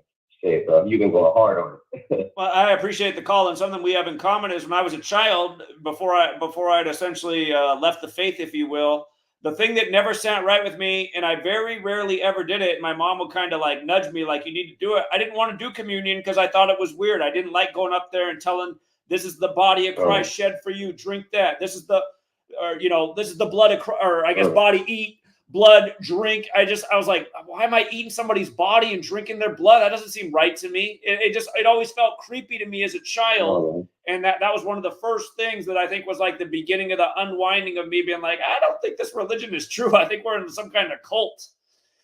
And it is. This is the culture's religion. Christianity, the one used to justify slavery, genocide, buku wars, used to this day for all kinds of evil. And again, the worst people in the highest places hide behind this religion. And you see Larry's making himself wealthy, lying to people who don't know better. Just like how the Catholic Church used to scare people into giving them money. Larry did the exact same thing last night as he wants to condemn the Catholic Church. He's one and the same. Well, we've seen it all, like from all the scandals with the popes to some of these pastors and what's been unveiled. And also, you can never forget that Christianity, through the sieges and everything started on from the earlier empire, it probably has the most blood on its hands in history, in human history. That's got to have the most blood on its hands as far as a religious group that stems from a certain geographical like spot. It's got a lot of blood on its hands, man. And nowadays, it's like, it's weird because they transfigured Christianity. Back when I was growing up, it was still old-fashioned, old school. You dress nice, you have manners, you speak when spoken to, things of that nature. These days, it's almost like a gay bar up in some of these clubs, like all the strobing lights and the nice music and everybody's fist pumping, jumping up and down with their tight jeans and everything. Like, they transfigured Christianity to this your personal Jesus type of shit, where regardless what you want to do, drink that blood and you straight type shit. And it's scary, man, because you see people just really deep into it, but as soon as you ask them certain questions, they'll refer you to their leadership. And if certain people even step up to that ladder and question their leadership, you'd be so surprised just basically off of, seeing these contradictions, and especially tying it into these pagan rituals, like how they have no answers. And it just boils down to one word normally, and it's normally faith. And it's we have the faith, and we believe, it's too much belief. But all I want to say is, in closing, man, regardless of what your personal belief is, because you don't really share too much personal information as far as your belief, which I think is safe to at least safeguard what you believe, but you do believe in the Creator. I applaud you for stepping on the main deity that has been screwing people up. And for those that don't believe in Creator, there's a bunch of little sayings for what's going on right now. Like there's you reap what you sow, which Christians have to believe. There's an eye for an eye, which like Jews and stuff have to believe. There's what goes around comes around, which you believe in, like the universe, I guess you believe that. But let's say you don't believe in none of that. Let's say you're an atheist, all that good stuff, but you believe in science or something. There's also, for every action, there's an opposite to equal reaction. So everything that we see in this nation, for its long length and its horrible reign, using Jesus as its main sword to cut people's heads off throughout this world, and every one of them formulas are coming to light in our face. So, man, there ain't no stopping this. It's just about wisdom and how you're gonna persevere throughout what's about to pop, man, because ain't nobody about to stop what's about to pop. So, Zach, man, I hope that you find peace, find safety in the fact that you know that there is a Creator and that there is no idol named Jesus, man. So, and that's all I got to say, man. All love to you, bro. All love. All right. I appreciate the call. Thank you. All right, man. Have a good one. You too. Again, Christianity, two biggest religious holidays of the year. Easter, named after Ishar. Again, paganism is broad because it's pretty much everything that's not Christian. But you do see that these pagan traditions is what the church brought. And remember, that the church essentially started out as pagan. It began as a sun worshiping thing.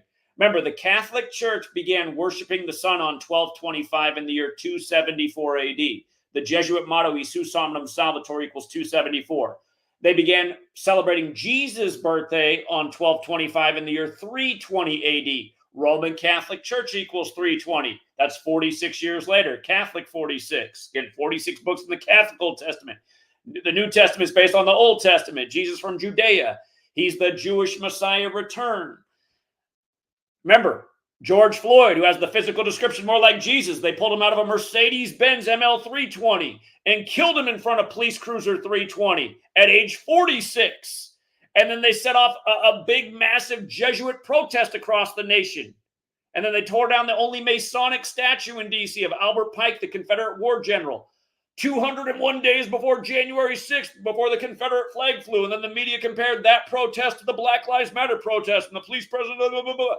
You guys, it's all sick. And let's not mention that George Perry Floyd equals 201, and he died exactly 201 weeks after a de Metriori, who was killed on the 201st day of the year in Paris, France, the home of the Jesuits. And they were both killed in similar fashion, and their names were protested together in Europe.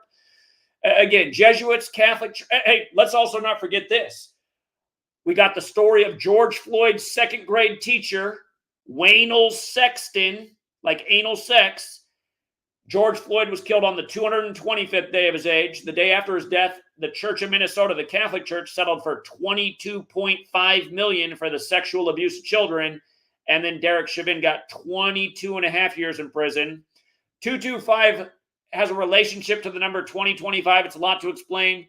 But then again, then Amazon put out the show Lockdown 2025 about a race war in the year 2025 as the country falls apart, when all these different things point to the year 2025, including the movie They Live, which came out 201 days after Roddy Piper's birthday, who died on the anniversary of Ignatius of Loyola's death. Just like how they killed Bill Russell the other year on the last day of the Jesuit Ignatian year, which is Ignatius of Loyola's death anniversary. Remember, Bill Russell went to the Jesuit University in San Francisco and played for the Warriors in the very Jesuit San Francisco. And that was right after the championship was Golden State over Boston, as we said it would be early in the season when it was all set on the Pope's birthday, and Boston fell to 17-5 in finals, like Golden State equals 175, like Pope Francis equals 175, like how Revelation 17:5's about the whore of Babylon, which goes with the rituals they're doing with Kamala and the Pope, which is a whole nother story. And Trump's part of those rituals too. Remember, Trump gave the Pope the lotus flower, and Kamala means lotus flower. And watch the other video that I've done on that. I'm going to go down all that road right now. But again, for all of my haters, you guys who think that like I'm not spiritually inclined, how come I'm not having to retract anything? How come the things I keep putting out there just keep lining up day after day after day after day after day after day after day after day? Again, how come what I've been teaching for 11 years is just like undeniable? How come Larry Gaiters can hide behind the cloth and suck in the sheep and rake in buku bucks, just lying his ass off to people and knowing he's lying? You mean to tell me in his Jesuit research he didn't figure out Trump was one of them too? This is why, again, that's why they raised us to be dependent on other people. Just trust the authorities your whole life. Let other people do your thinking. Authorities are superior to you, good flock. Just send your money to them. Pay your taxes and give your money to the minister or the bishop. Got bishops on a chessboard too, don't they? Let's go out to 917. What's up, 917? Yeah, what's up, Zach? Can you hear me? Yeah, what's up? Hello? Yeah, what's up? I'm here. I hear you. All right. Yeah, I want to talk about Ketanji Brown Jackson, the Supreme Court Justice. Another major 201 ritual. Again, for people who don't know, Breyer announced he was stepping down 201 days from his birthday. They swore Ketanji in 201 days from her birthday. They overturned Roe versus Wade with Dobbs versus Jackson, which equals 201. And the same week they swore in Ketanji Brown Jackson, as they told you that the overturning of Roe versus Wade was going to impact black women the most as we get our first black Supreme Court justice. And not to mention, they overturned Roe versus Wade on John the Baptist's birthday, baptism's babies, which is also modern Freemasonry's birthday. Again, all of these things are sick jokes and rituals. But go ahead, tell me more about Ketanji. Yeah, they said she was on the show, the TV show The View today. The View, promoting her new book, Lovely One. But Ketanji Brown Jackson equals 118, and her book, Lovely One, equals 118. Perfect. And today leaves 118 days left in the year. Just to throw in there, the word racial equals 118 too. She's the first black justice. First black female justice. Let's not forget, Clarence Thomas got put in on the Supreme Court in a big 201 ritual. We can just go down the line. We can just go all throughout history, all the 201s that are just nonstop. But yeah, go ahead. Yeah, so that was the major ritual I saw today. But yeah, the 201 though, Demetri always he was dead on the 201st day of the year. 201 weeks later, you get George Perry Floyd. George Perry Floyd equals 201. 201 days after that, you get the Albert Pike statue down. I mean, all coincidence, right? All coincidence. Remember, right after the George Floyd news broke, they had to tell you about Lamar Ferguson, 201, who got his teeth kicked in by the same group, which reminded us of Ferguson, Missouri, when Black Lives Matter jumped off, and Michael Brown's 201, and St. Louis is another Jesuit stronghold, and on and on and on and on and on. And I've been asking Larry, and here's Larry for years. Hold on, just about Larry, though. Larry's aware of my work. Larry knows my name. Why doesn't Larry share this information with his audience if he wants to expose the Jesuits? Yeah, you're doing a great job explaining the 4 big ciphers and the English, how it relates to the English language. People need to take it further for themselves. You're not going to give them everything. But I appreciate everything, Zach. Thank you. Thank you so much. All right. Appreciate it. If you guys are in here doxing even my trolls, I'm going to ban you. Because, again, if you're doxing my trolls, you're baiting my trolls.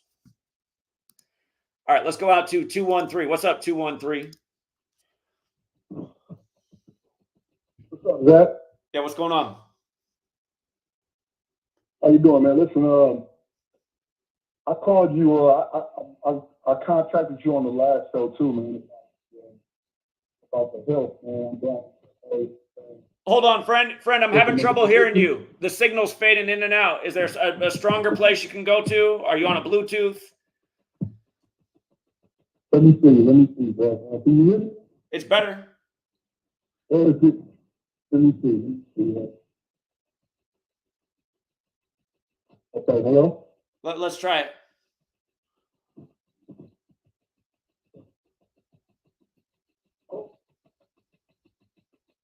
Here, do this 213. I'll look for you on the call board. You can call back in. You can cut in line when you call back, but just go see if you can find a stronger signal spot and give us a call back. I'm going to take the next call, but I'll look for you to call back in.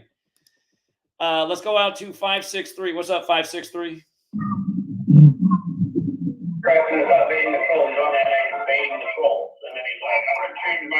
Hold on. I got to mute you, 563, because what I'm hearing is my own stream back in, and I know it's on delay. So 563, if you can hear me right now, mute the YouTube stream. You don't need the YouTube stream going. You can hear me through the call board. And then just talk through the phone. Problem is they might be like on a 20, 30-second delay. If you guys are watching live stream, it's usually on like between a 15 to 30-second delay to where you are. Let's see if we can get this right with 563. 563? Hello? All right. All right. When you guys call in, do not have the stream blasting right back into the phone. All right, let's go out to 607. What's up, 607? Hey, I just want to start the call by going over the definition for the word objective. Not influenced by personal feelings or opinions in considering and representing facts. And I say that to say that I don't understand why critics of yours or critics of this work, they wanna go down the religion avenue. For example, Georgia, it's the 4th state. I seen that you covered how it was 307 days after the governor's birthday. Hey, You could hold say on, that it's Joey. 300 People are going to watch this and be like, what the hell was he talking about? Today's the day of the Georgia mass shooting at the high school, right as everyone's going back to school after Labor Day. Modern Freemasonry is 307 years old. Freemason has the 307 connection. It's 307 days after the governor's birthday. There's a million hallmarks on the shooting today. Again, so we always show when there's these mass shootings that become the center of the news, which are all about undermining the Second Amendment. It's always sync with the governor. And it all goes back to the same secret societies time and time again.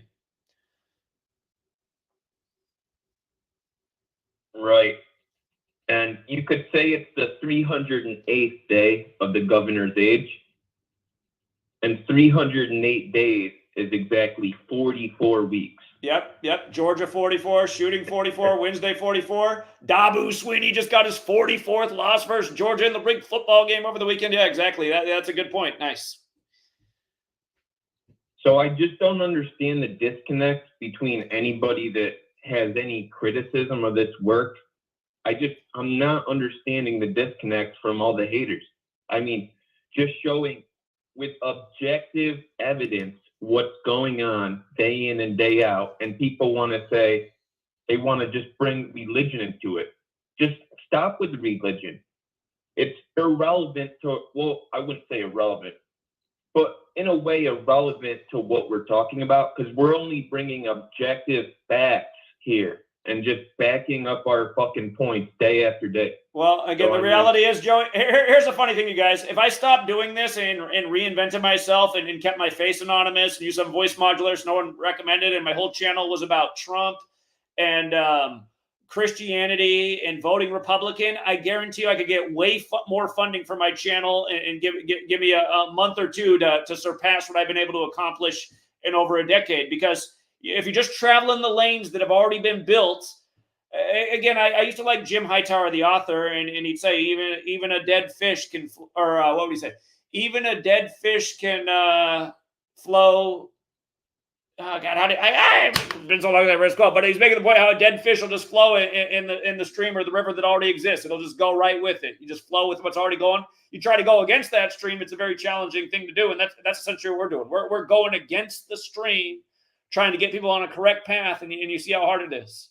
Look at Larry. Larry can just get on and con people, and everyone's like, "Oh yeah, he's real. He believes in Jesus, just like when I was raised as a 3-year-old. That Jesus is the only truth." I mean, this is how easy it is.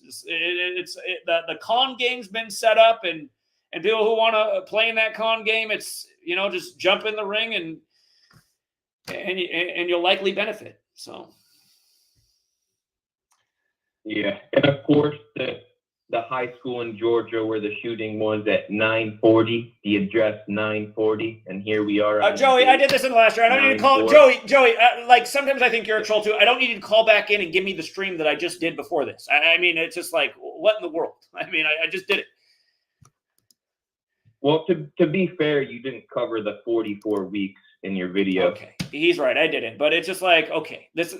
And again, just that the thing about covering the shootings too is you put your channel at risk every time. I just did a stream on it. We don't get you to do and double the odds. But yeah, the address is 940, and today is 94, and the assault weapons ban was in 94, led by Joe Biden. Again, we covered all this. Yeah, the knowledge we put out, it allows you to see through what's actually going on. That's the amazing thing about what we do. It's undeniable. I mean, that's one thing that was right about Joey, but anyhow, let's go out to 832. What's up, 832?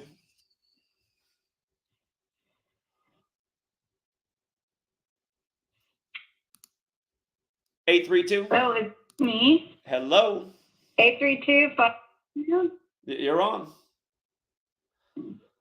Oh, yay. Okay, how are you? My friend Alex told me, I don't know, I guess 3 years ago, he's like, you sound like a smart person. You sound like you can handle this, but it's going to change your whole life. And he did tell me you were a little abrasive at times, but it's been a great journey to watch on your journey. So thank you for turning my life upside down. Okay, can I ask you a question? You want me to ask you a question, or you want to ask me a question? No, I want to ask you a question. I have a question for you. Yeah, go ahead. And this is the question to the whole universe. Can you tell me how the Jewish cabal intersects with the Jesuits? Do they know about each other? Do they know that they're doing this? How do they align? Where do their alliances happen? Where is the disconnect between them?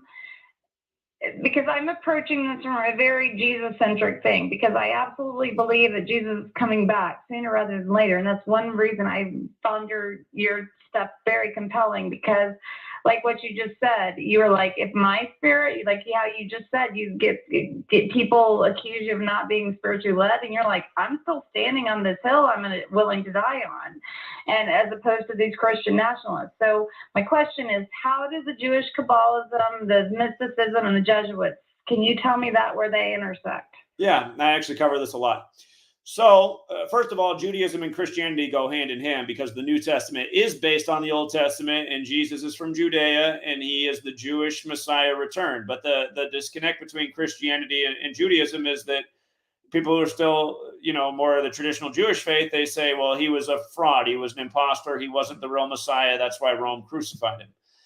Now, where did these two get aligned? They got aligned in the time of the Protestant Reformation, because Martin Luther wrote the 95 Theses, and he also wrote another book, which, it's funny, you can even get your channel taken down just for repeating the name of it, but it's called The Jews and Their Lies.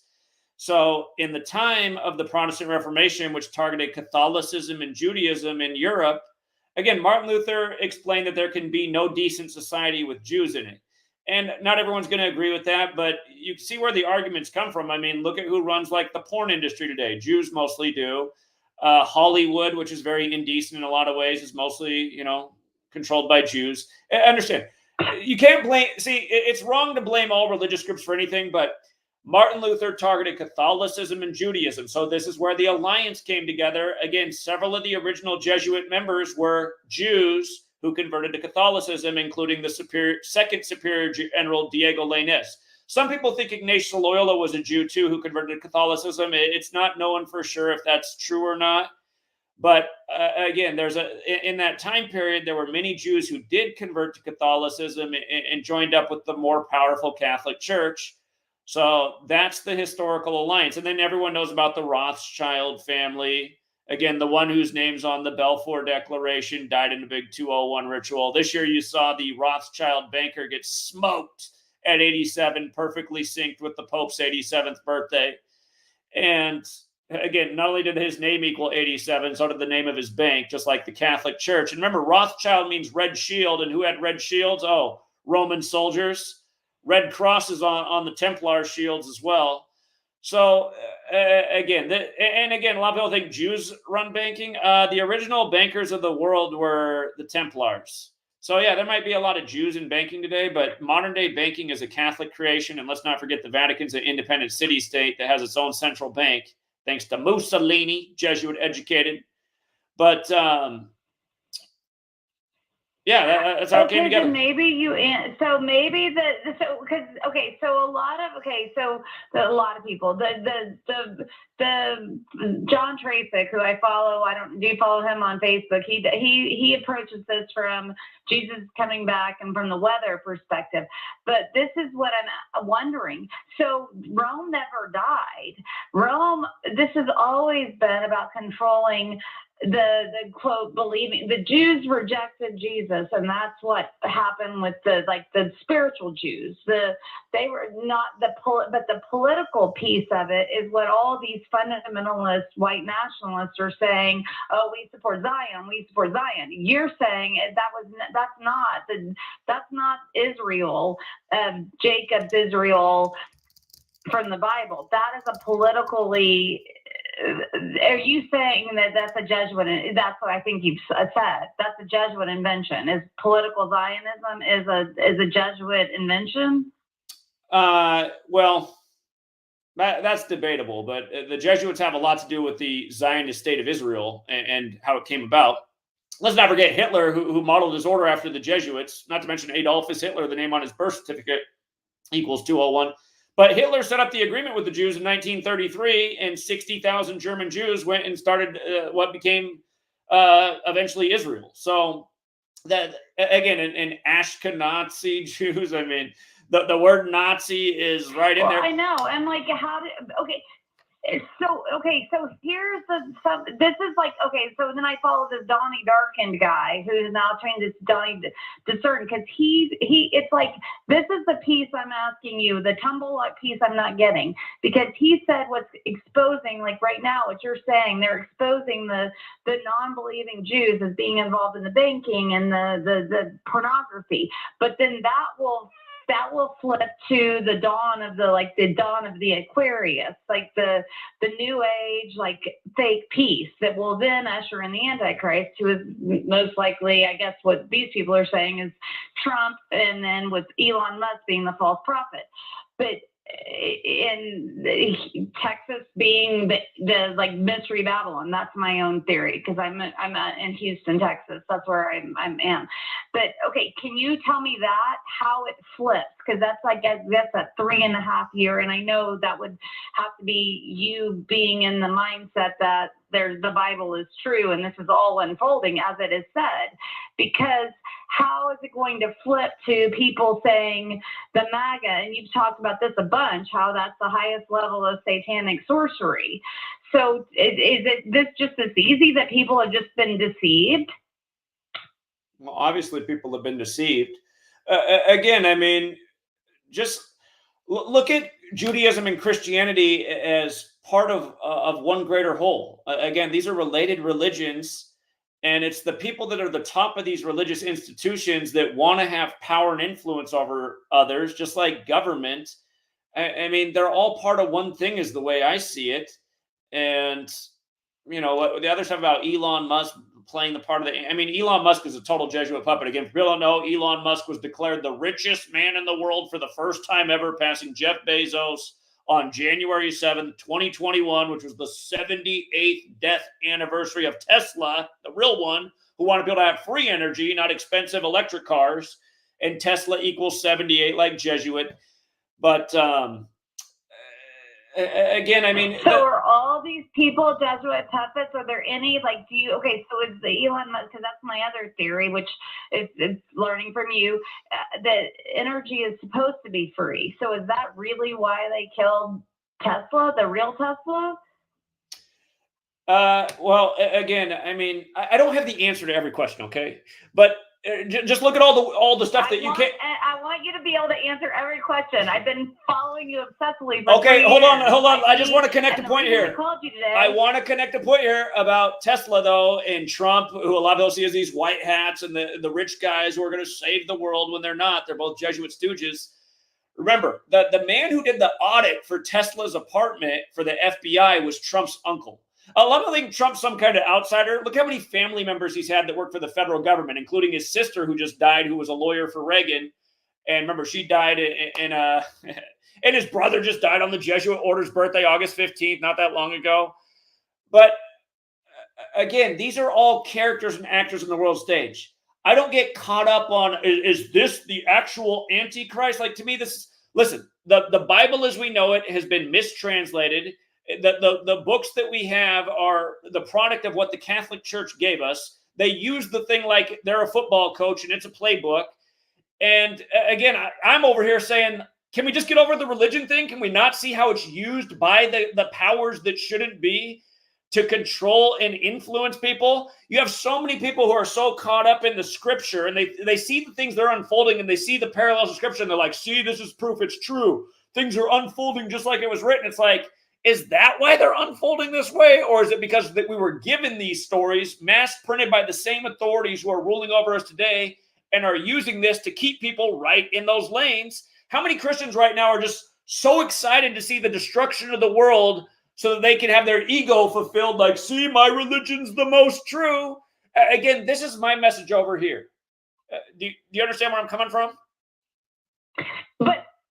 And that's one of my things, is because this is what that guy Alex, when he told me after like 3 times of talking to him, he's like, okay, I'm gonna let you, I think you're okay enough to listen to this guy. And that's when he gave me your channel to watch. But this is my question, is then I'm watching the Bible, and I don't, and like what you said about the interpretation, absolutely, because they had 15 scholars that worked on the King James Bible, and one of the rules was they could not use any word that directly translated into the Greek or Hebrew. That's why church is messed up, because church has now become this organization that's tax exempt, which is complete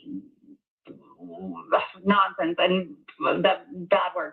But so here's my question: do these people, the Jesuits, the coding people, they see that, like, so that's their fun? Because like, this is my question with all this depopulation stuff. Is it more fun? Like, why didn't they just kill us? Instead, they're torturing us with all the bread and circuses and all this. Is it fun to watch us be lab rats? Is that, and because you were the first one that told me about that, the collective trauma and how they get energy from that. I don't understand that piece either. What are they gaining from this? Okay, first of all, these people work very patiently, and again, they do line their rituals up with the Bible. So for things to take place, they have to make it line up with Scripture. We see that time and time again. That's why they had to have Cladex 666 days before the pandemic was declared, and they had to have Event 201, the sister simulation, on 10/18, like Satan comes to earth in Luke 10:18. And again, they made it a little bit different. You had to have your mask on if you wanted to buy or sell, 1 letter off from Mark, not to mention vaccination as the Sumerian Gematria 666. So again, they're patient in the way they operate. Obviously, they do like mocking us. So they must get some kind of pleasure in laughing at us and making fun of us and knowing that they're the adults in the room and all the jokes are going over our heads. Well, not all of our heads. Some of us are seeing through at least half the comedy. But yes, we know where they're leading us to. They're leading us to destruction and a great population demise. I'll remind people, in 1968, the Yale professor put out the book, The Population Bomb, which is 201 pages long. That's not an accident. You know, Bill Gates in 2010, a year with the 201 sequence in it. That's when he gave his TED Talk right before he declared a decade of vaccines. about how we need to reduce population. And then he said we can do it if we do a good job with the old pokey doke, the first thing that came out of his mouth. So, again,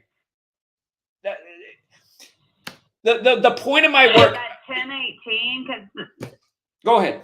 That's because that's Barack Obama's birthday. Is that Barack Obama's birthday? Because someone is like who says that's not his birthday. Name is lightning from heaven. Barack does relate to lightning. Lightning has gematria 44. Satan does come to earth in a bolt light. Obama's birthday though is August 4th, which is interesting because it's the 216th day of the year, which is the product of 6 times 6 times 6. Back in 2009, all the white Christian Republican types on YouTube had to be 1,000,000% convinced that because we had a black president, he was Satan, he was the Antichrist. And again, I mean, you guys, in the Bible, it's already been figured out who the Antichrist was. It was Nero. That's what that verse is about. It's about Nero, the Antichrist. And the Protestants understand that the Antichrist figure is always the Pope. And remember, Pope has the same gematria as devil, which is 52, going with this 52-week calendar that was given to us by a Jesuit priest, named after the Pope at the time, Pope Gregorius.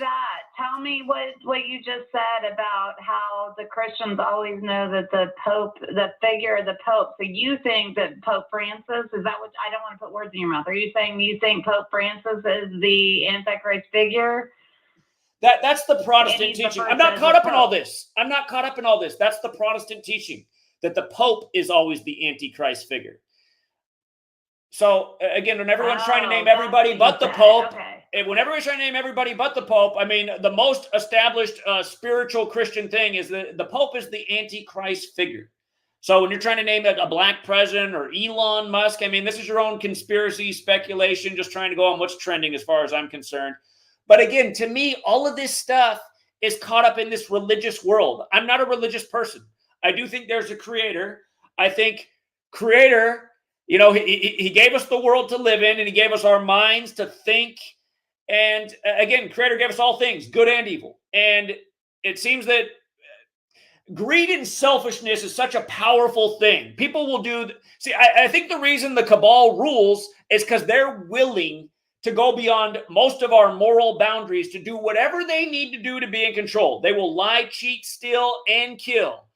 And if you're willing to do those things, it gives you a major advantage in terms of having power and influence in this world. And I'm not saying we need to lie, cheat, and steal and kill to get back to where we are. But what we need to do is use our minds, and that phrase, like the pen is mightier than the sword. It's why I've written books. It's why I put out knowledge every day in posts and presentations. If people could unite in truth and understand what's really going on and see who the real tyrants are by using facts and information and logic, which is what I do over here, then we could stop this evil system. And again, I don't think we need to be like, well, wait a minute, is that person the Antichrist? Like these things are beside the point to me. That's why I called you, because that's why I appreciate you, because you're in the religion piece. I grew up in the Church of Christ. I'm an attorney by education. I hate attorneys because they are liars, and it's the opposite of everything. It's the getting to the truth. I graduated from UT undergrad, which, at the bottom of the UT tower, it says the truth shall set us free. People have taken the truth and made it into a little t truth, and that's why I've appreciated you finding the patterns and finding the stuff. And thank you so much for telling me that they 10 seconds. I thought a lot about that. One of the Gutenberg Bibles sits at the UT campus, and it's at the Harry Ransom Center. And I feel like it's back to how they didn't put the right translations in there because they wanted to imprison us. And when you say you're not religious, I don't want to be religious. I want the truth of Jesus and what is out there like that. That people will sell their souls for a very little amount of money. They will sell people, their neighbors, under the bus for a very little amount of money. And it doesn't matter. Anyone can be bought. People can be bought at any price point. They can be bought for a small amount or a big amount. So how do we fix this? What's the solution? Because you do have a platform. What do we do? People need to use their brains and think for themselves and make decisions based on logic and facts and truth, and have real actual discernment, and stop allowing history's past and what the authorities have been telling us for thousands of years now to dictate the way they believe and act. And again, I mean, if anybody in Larry Gaiters' chat last night looked for 1 second beyond just what he said, they probably could have figured out that Trump was Jesuit educated too, and been like, wait a minute, how did this man just tell me the Jesuits are the most evil thing and they're all Democrats, which is what he did. He said they're like the Democratic Party. And not to mention Trump was a career Democrat. Let's not forget that either. He was in the Democratic Party his whole life until Obama became president, because it's all part of this puppet show. Remember, he used to be best friends with the Clintons. He's like, I love the Clintons. They're so great. I hang out with them all the time. We eat dinner all the time. And the next thing, you lock her up. It's just...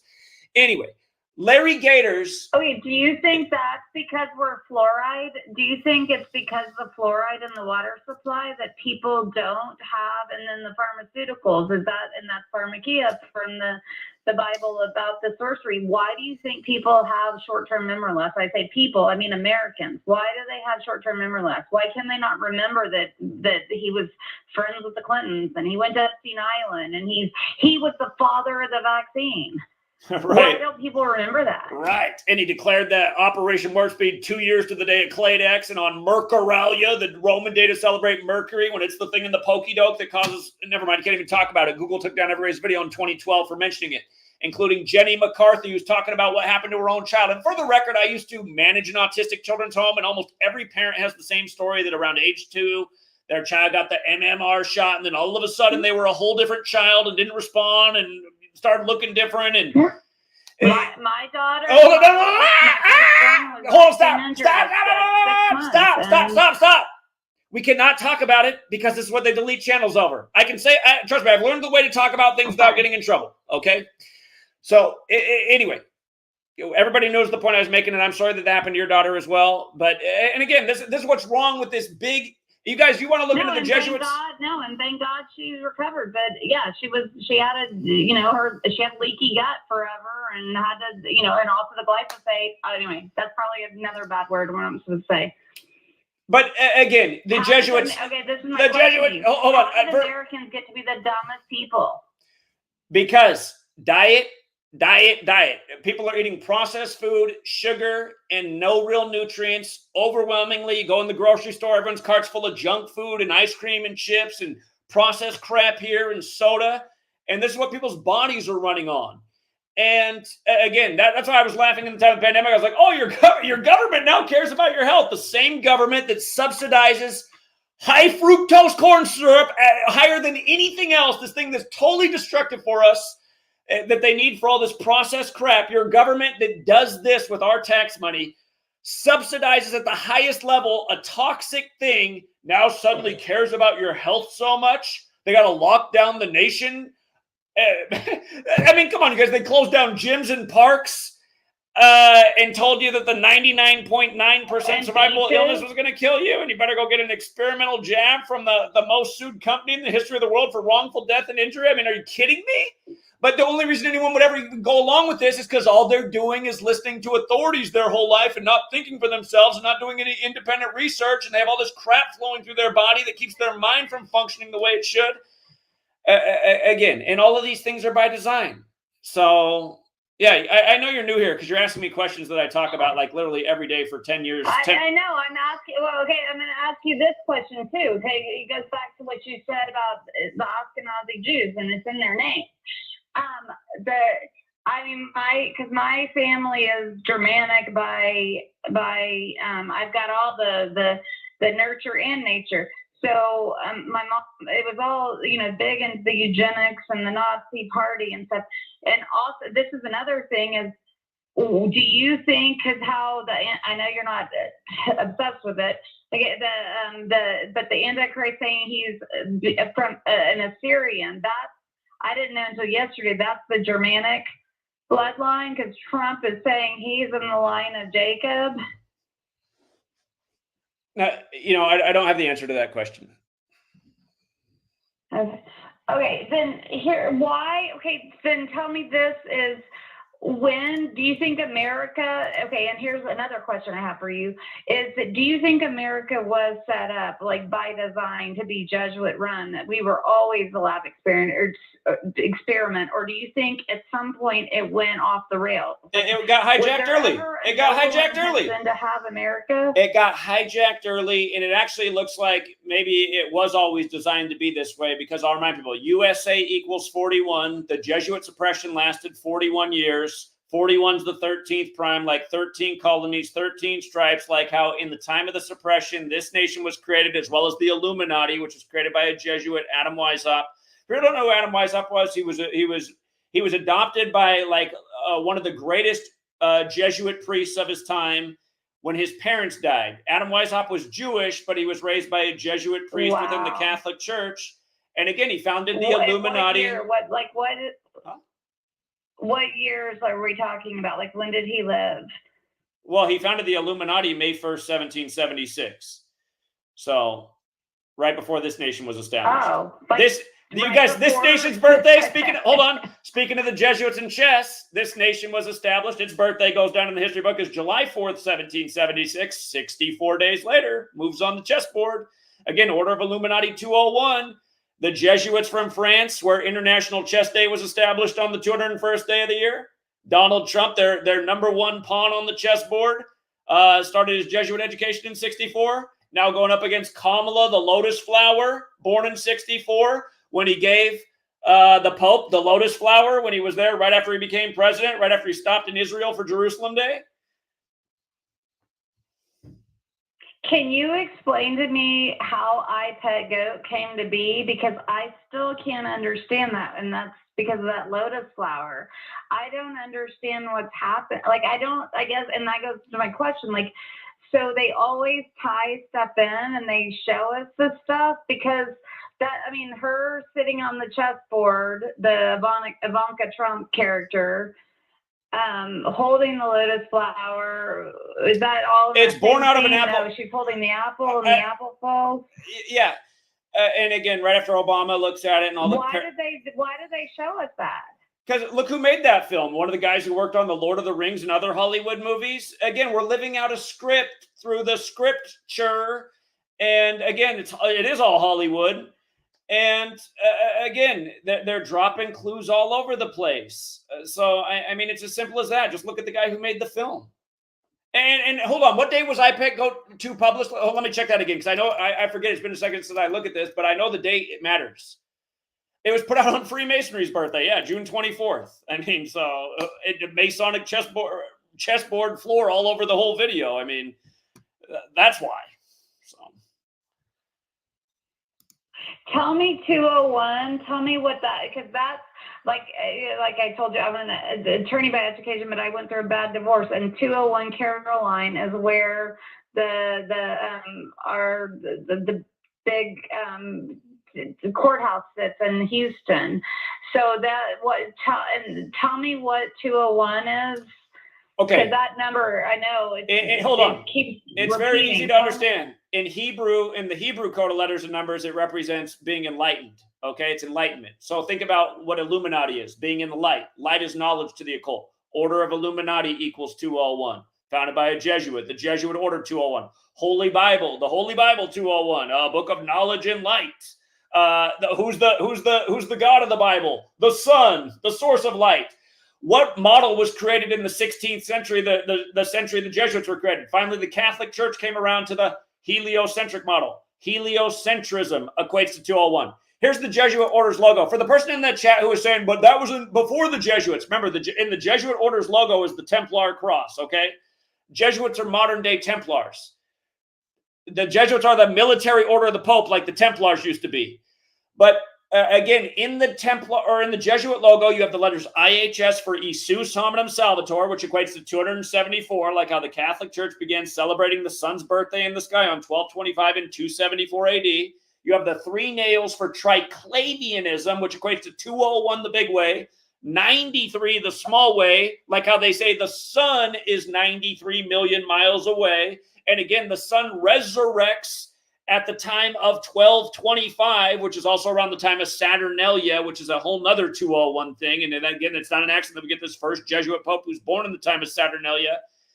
But everything about them is in their logo. And again, everything, they gave us the language, the sun, the object in the sky, also the name for a male offspring. And that's the story, right? That God sent his male on, everything's so male and masculine, right? God's a male in this belief. His image on earth is a male sun. Again, the science in 2012 came out and said that Jesus Christ crucifixion date, they found out it was April 3rd. Well, that's funny because April 3rd is the 93rd day of the year, and crucifix equals 93, like God's son, like Nazareth. Order of Illuminati, the big way is 201, the small way is 93, illuminated by the sun 93 million miles away. What object in the sky is illuminated by the sun? Oh, the moon. The moon landing on the 201st day of the year when Neil Alden Armstrong's 201. All of this stuff is a same joke about the same thing. But again, the 16th century is the century of the Jesuits who worship the sun. 201st year. Huh? That moon landing was on the 201st day of the year? Yeah, July 20th. Same day Trump buried his wife. Wow. Okay, I know you're not into the Antichrist thing, but you're giving me some huge confirmations.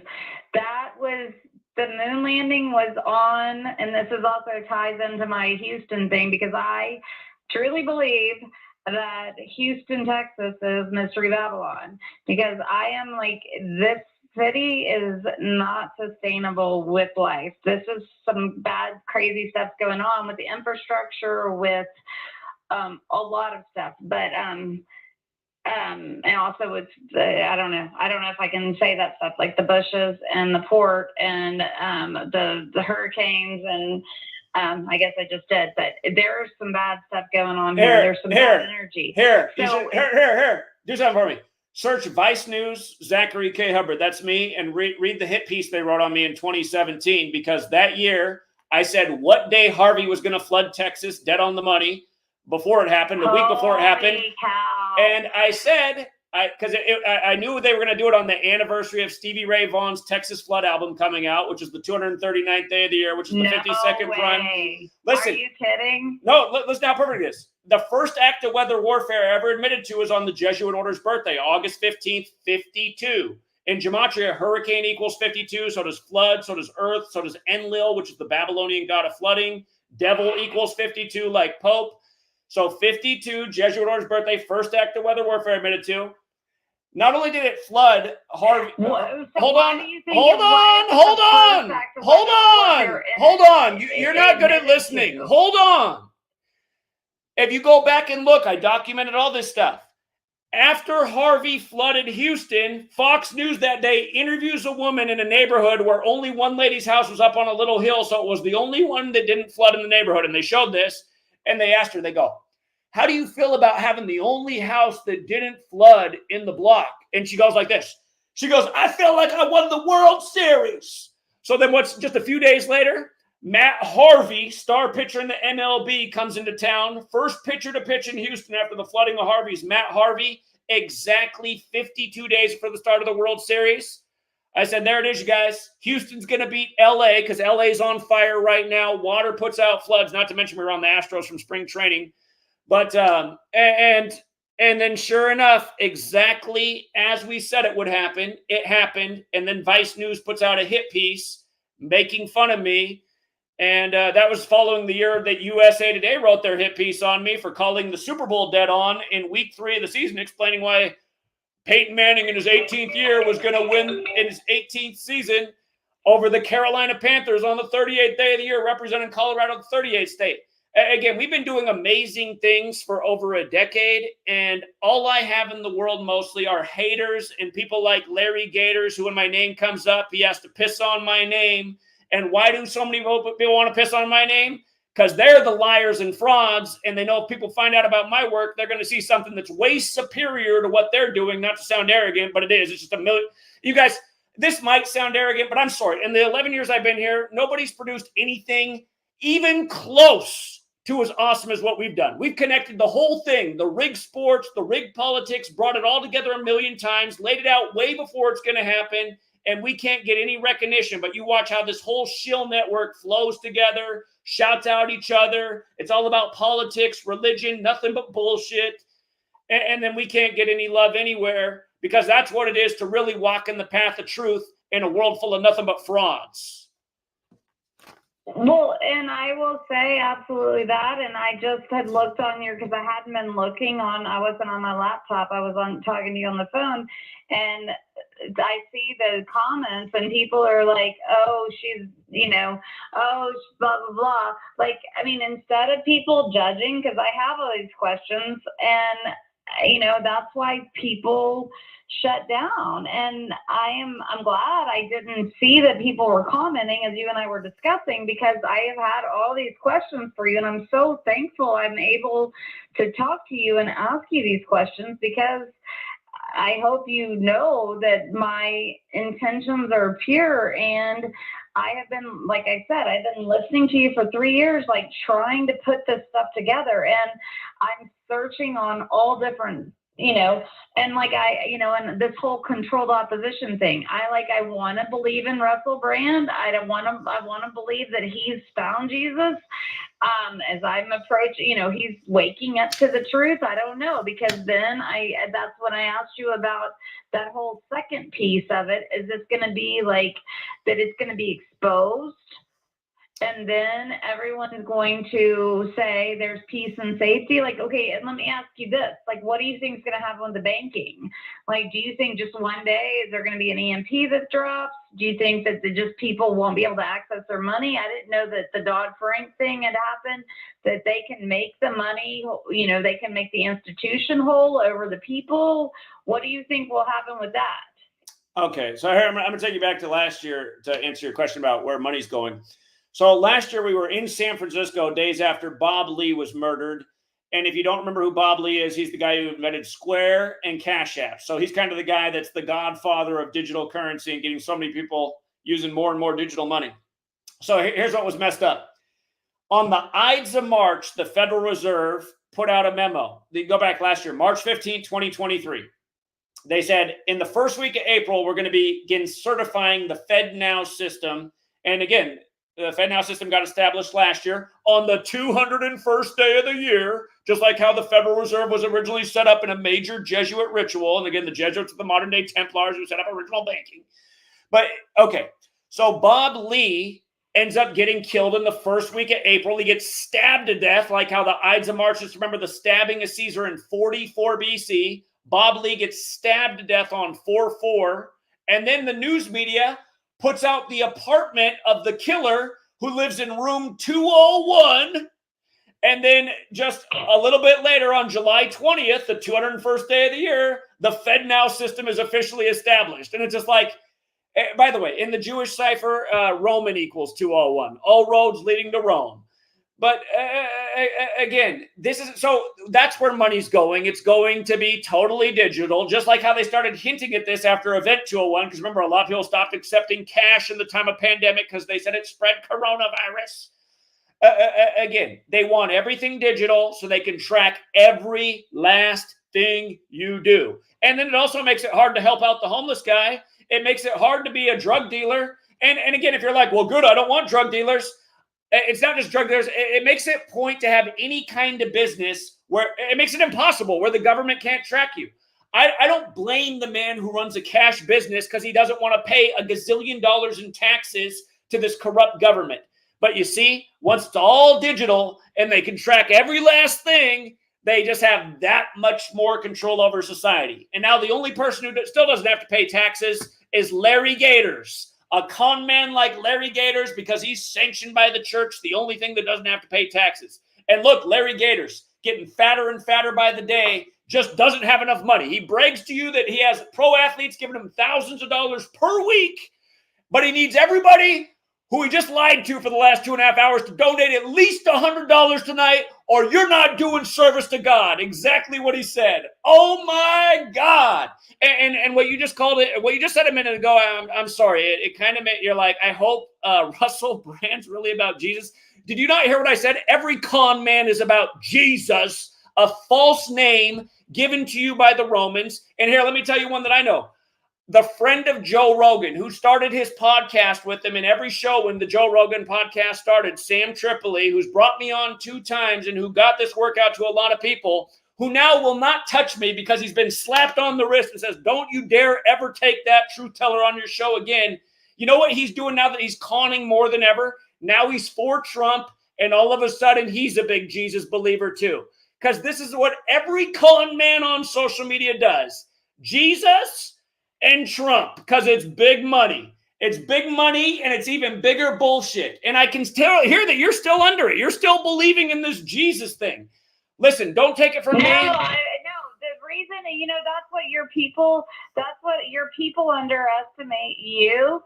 They underestimate you, and they underestimate me, because the reason I called you and reached out to you, and I'm so thankful, I didn't even know if I was on the live thing, but the reason I called, because this has been my friends and my, whatever, it doesn't matter. But they kept saying stay out of the tree of knowledge. And like I said, I was a very reluctant attorney, and I didn't, but I took the Bible and I dissected it like a law book. But the thing is, grace, without grace, law is dead. And you're going to mix it. You know how Jesus said you're going to run the old wineskin and the new wine if you mix them together.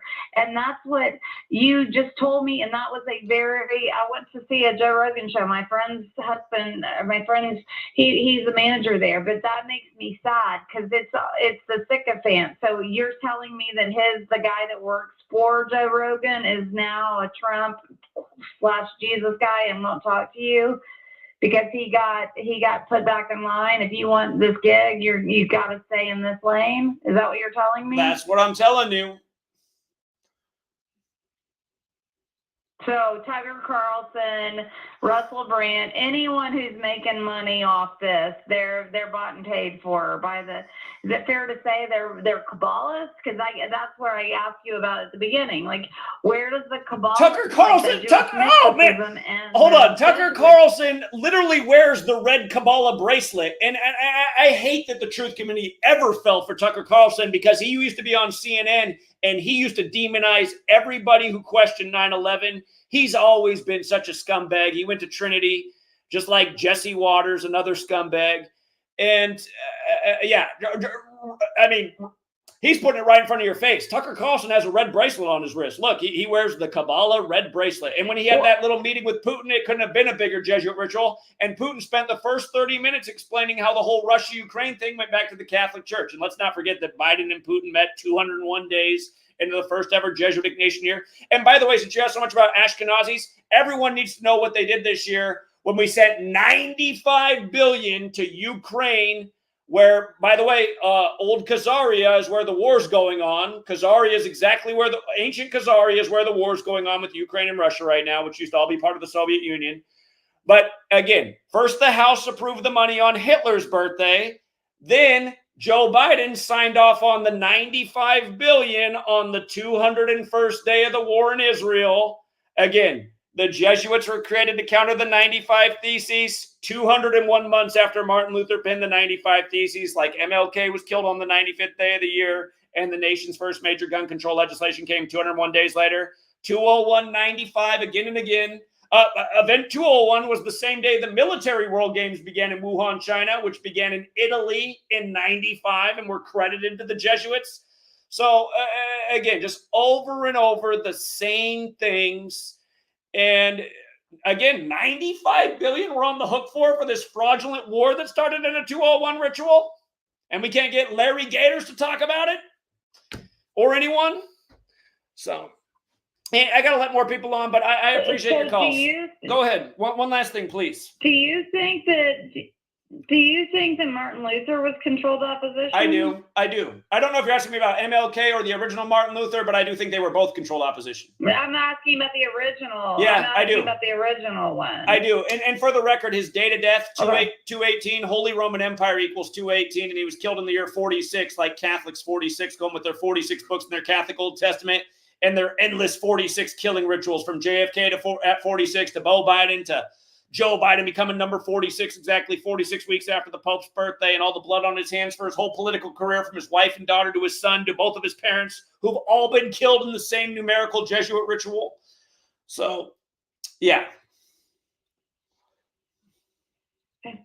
Thank you so much. It was really nice to talk to you. I have lots of other questions, and I will save them. This is my cell phone, so you're welcome to call me anytime. I don't know how it came in, but thank you. You have been an incredible part of the tumble walk. You've been an integral part of it. I could not have thought of all this stuff. Obviously, I still am in the tumble walk, as a lot of your people have been writing, but I am a seeker still, and I really very much appreciate you, and I'm glad that you're out there, and I am terrified that we are losing our First Amendment. I'm terrified we're going into 1984. So I'm glad you're still out there. So thank you very much. We're in 1984, no doubt about it. Appreciate the call. You have a good day. Bye. Right, good night. Bye. All right. We got 213 and then 563 still hanging on hold. 213, what's up? Yo, what's up, Zach? Can you hear me now? That's way better. Yeah. Okay, good. Yeah, man, listen, couple of things, man. I just want to say I appreciate the work you're doing, man. Definitely has wakened me up to quite a bit, man. I did give you a call on the health show you just did not too long ago, and I did ask you to continue doing shows like this, man, because I think it. Listen, I've been knowing about your work for about close to 3 years. And, I was really never prompted to call in like I was during the health show. You know what I mean? Because I can relate to that so much. I was telling you that my family is, because of the way they do. You know what I mean? And I was also, I felt compelled today as well because of the religion. I was speaking on the Black community the last time I talked about the health issues that we have. And I also think that religion is another thing that has a chokehold on the Black community. I think we've been indoctrinated from a very young age to preach Jesus and pray and do all these things. But as I've grown older and more knowledgeable, and I'll say that I've also never felt it in my soul. I'm just like you. I see most of the people that I deal with that are really bad, nasty, evil people are Christian people, man, and that includes people in my family. You know what I mean? Like, if you don't believe whatever it is they believe, then they condemn you for it, and yeah, you're going to hell. And I just don't think I don't think that way. Like, I don't knock them for believing what they believe, you know what I mean? But yeah, man, I just think that is one of the things that has our community in the chokehold, man, as well as foolish as well. And I think it's all by design. I do think there's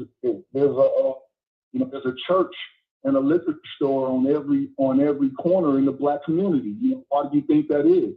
These things, because they know exactly, what we're going to, run to and do. And like I said, listen, religion, the Black community should have had enough of this Jesus thing already, because, for years I can go, I'm not a young guy, I'm in my 40s, and I can go years back, with my grandmother going to the church and not even, able to pay her bills, where she's trying to pay tithes to the church, and she ended up, dying, losing her house, waiting on Jesus.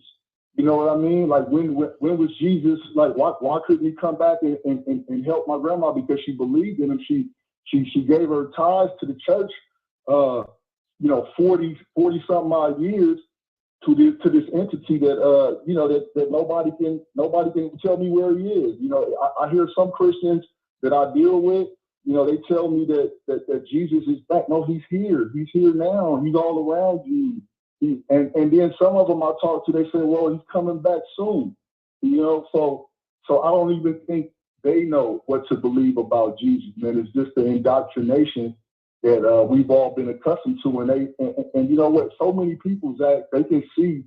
I know some people in my community, they may wake up to politics, or they may wake up to what's going on with the food, the way it's being poisoned. They may wake up to that. But one of the hardest things for them to let go of is the Jesus character, man. They cannot let that go. Again, it's where the quote comes from about "Give me the child, I'll show you the man." I mean, it goes for a woman too. You put something in somebody's head at a young age, there's a good chance it's going to stick there for all of life. That's why they do what they do to us. They indoctrinate us from a young age.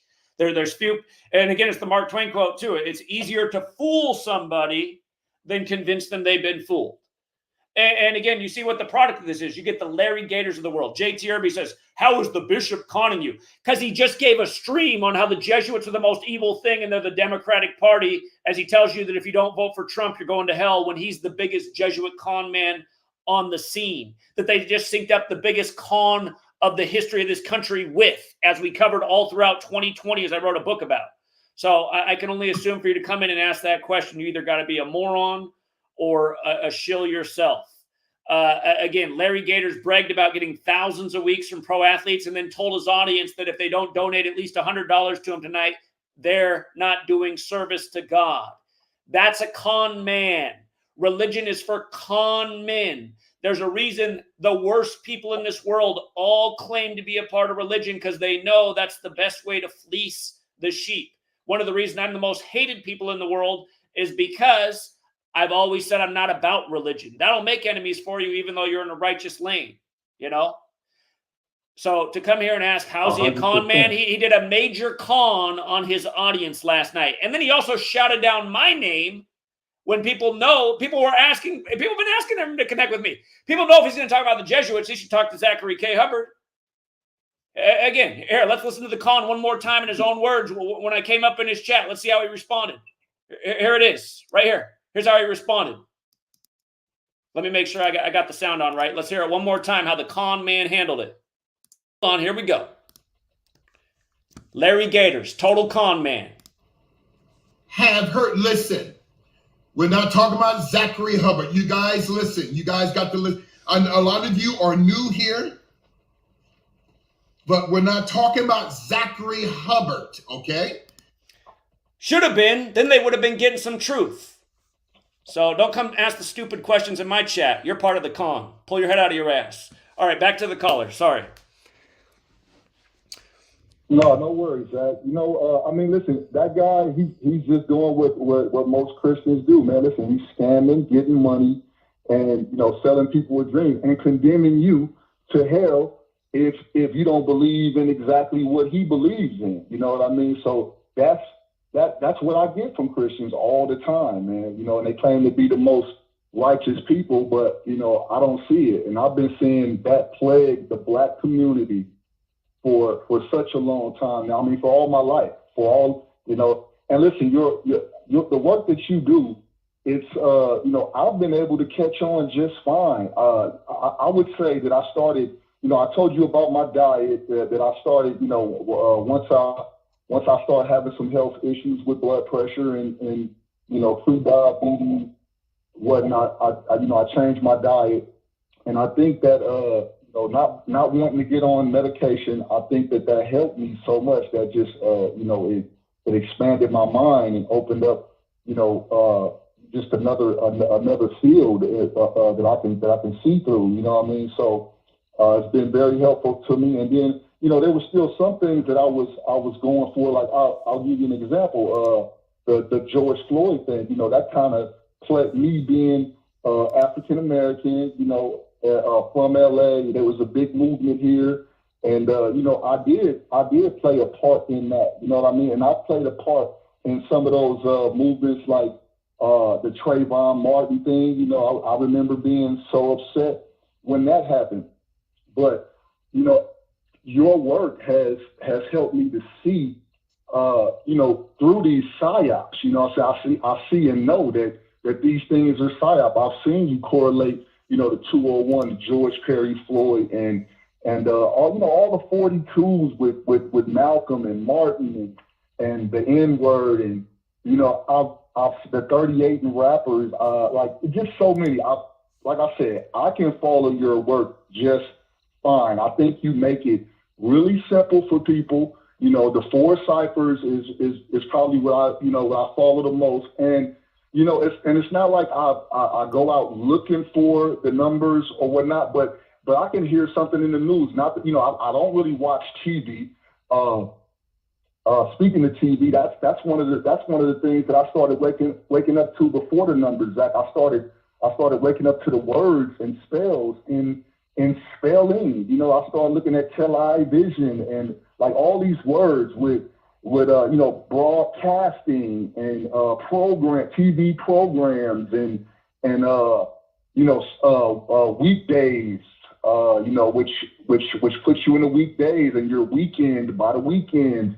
Just words like that, man. Like I started realizing, like, damn, man, like morgue, mortuary, just mortgage, things like that, man. Just like that's what I woke up to, and I just started looking at that, like things started, seemed a lot different. The world just seemed strange to me, and then when I came across your work in late 2021, like I said, I had went through the George Floyd movement and the Black Lives Matter thing, and there was, I've always noticed, something funny about it, and for you to point out those things, man, it was really, it was great, man, to wake up to all the knowledge that, that things in the world that I didn't see, man, and numbers, the way you break it down, has definitely made me,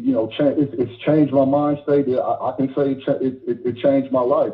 You know what I mean? Because first of all, changing my diet was one of the first things that changed my life, because it made me start thinking differently. And I think just taking it back to what we were talking about as far as the religion thing, though, man. I think that that's definitely one of the strongholds on my community, man, as well as the weaponization of food. You know what I mean? Like, we're so, and I know that we come from poor communities and inner cities there that we can't afford, some of the things that, others can, but there are ways that we can eat better and just, try to do this. I think you have to try things, and over the years, I've tried several things that, like, I'm a very disciplined eater now. In fact, today it's 3:41 in LA and Cali over here on the West Coast, and I haven't eaten anything but some berries so far, man. But I do have a plant-based dinner prepared. You know what I'm saying? Like I said the last time, I think we're overeating and eating too much. You know what I mean? But food has definitely been weaponized in the Black community, man, as well as religion. You know what I mean? So yeah, man, and I think that these have been what's some of the things that are holding us down, like that it's the reason why we can't see past the veil, because we're not putting the right things in our body, first of all. You know what I mean? Like, and it's funny to me that they're like I said, in my community, it may be, we're into dressing nice and the Jordans and the nice cars, and so it's funny that I have friends and family, plenty of people, man, who take better care of their cars than they do their own body. You know what I mean? Like, they make sure to put the right gas in that car, nothing but synthetic oil, getting everything. I mean, and then when it comes to their own body, they'll throw anything in there, man. It's just trash that you're putting into your body, and they don't understand that this vehicle, this is your only vehicle. You'll get plenty of cars throughout your lifetime, but you only get one of these vehicles. So why wouldn't you take better care, of your health? That's why I say health is wealth, man. Because without this, you can't appreciate any of the other things that come along with wealth. You know what I mean? But I don't want to rant on too long, Zach. Let me let you jump in here, man. Yeah, and again, absolutely. We had this conversation the other day. I completely concur. And then also the man on the screen who I'm calling out, who's frauding his audience in a major deceitful way, and who's in the game for money and not truth, and then claiming that he's holier than thou because he's of the cloth. Is he even taking care of his own body? He doesn't even respect himself. As far as I'm concerned, anybody who doesn't take care of their body, you should always question what comes out of their mouth, because that's what I look at. When I see somebody who's obese, I think that person doesn't even respect themselves. So why do you think they'd respect you? So, Facts. anyway, man, Facts. I appreciate it. I agree. Thank you, too. Absolutely, Zach. You have a good one, man. Yeah, you too. All right, the other person who was on hold dropped out. I might have kept him on hold too long. Apologies. We will do more streams. Like I said, I plan to do a lot of streams until the little one pops out. Take advantage of time while we can. But, again, real truth doesn't bring in the dollars, you guys. It doesn't. Thank you to Frank the Truth Tank. Said, keep exposing these religious frauds. Will do, Frank. Appreciate the two. Christopher said, Larry Gaiters needs to eat in an 8-hour window. Larry, our community cares about you. We're about the real truth and nutrition of the body. It's obvious you've been overdoing it, my man. He does. Cut it down to 6 hours if you can hack it. Appreciate it, Chris. Both men out in the Chicago area. They both pound pavement with us. Again, the network of people down for the cause is small. Blue Eyes chipped in too. Thank you. I will keep it up. I appreciate it. And we got a new member, Mike Sanders. In 3 hours, we raised about $9. Not bad. $3 an hour. That was better than minimum wage in the 80s. And, Larry last night was gloating about raking in thousands. Larry lies to his audience, rakes in thousands, tells everybody they don't donate $100. At one point, he's like, some of you guys haven't donated for a few weeks. I need at least $100 tonight in the name of God. I was just like, my God, man. If somebody donates $100 to me, I feel bad. The reason I feel bad is because I know $100 is a lot of money. I appreciate them supporting the cause, but I'm like, I bet that person could use the $100 right now, as expensive as everything is. Larry said, if you haven't donated $100 in the last 3 weeks, you better get it in tonight or God's going to punish you. You better vote for Donald Trump and send me at least $100 tonight, because the thousands I'm getting from the pro athletes ain't enough per week. And he doesn't have to pay taxes. He doesn't have to pay taxes. So how much money do you need, Larry? Larry, where is the money going?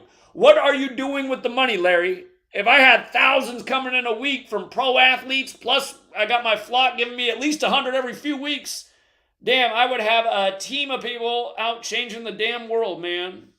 When we get out and pound payment, we make a difference. People like you get out there and give us the same old tired bullshit. Nothing but lies. So... See, I want to make a point about how bad the payments are, because then Sarah always comes out of the woodwork and donates more, and I don't want Sarah to ever donate another dollar in her life. But thank you, Sarah. Hold on, you guys. Hello? Hey, it's Bruce. Bruce, can I call you back in 5 minutes? Sure. I'll call you right back. Bye. Okay, I got to call somebody back. But, yeah, Sarah... Appreciate it again, and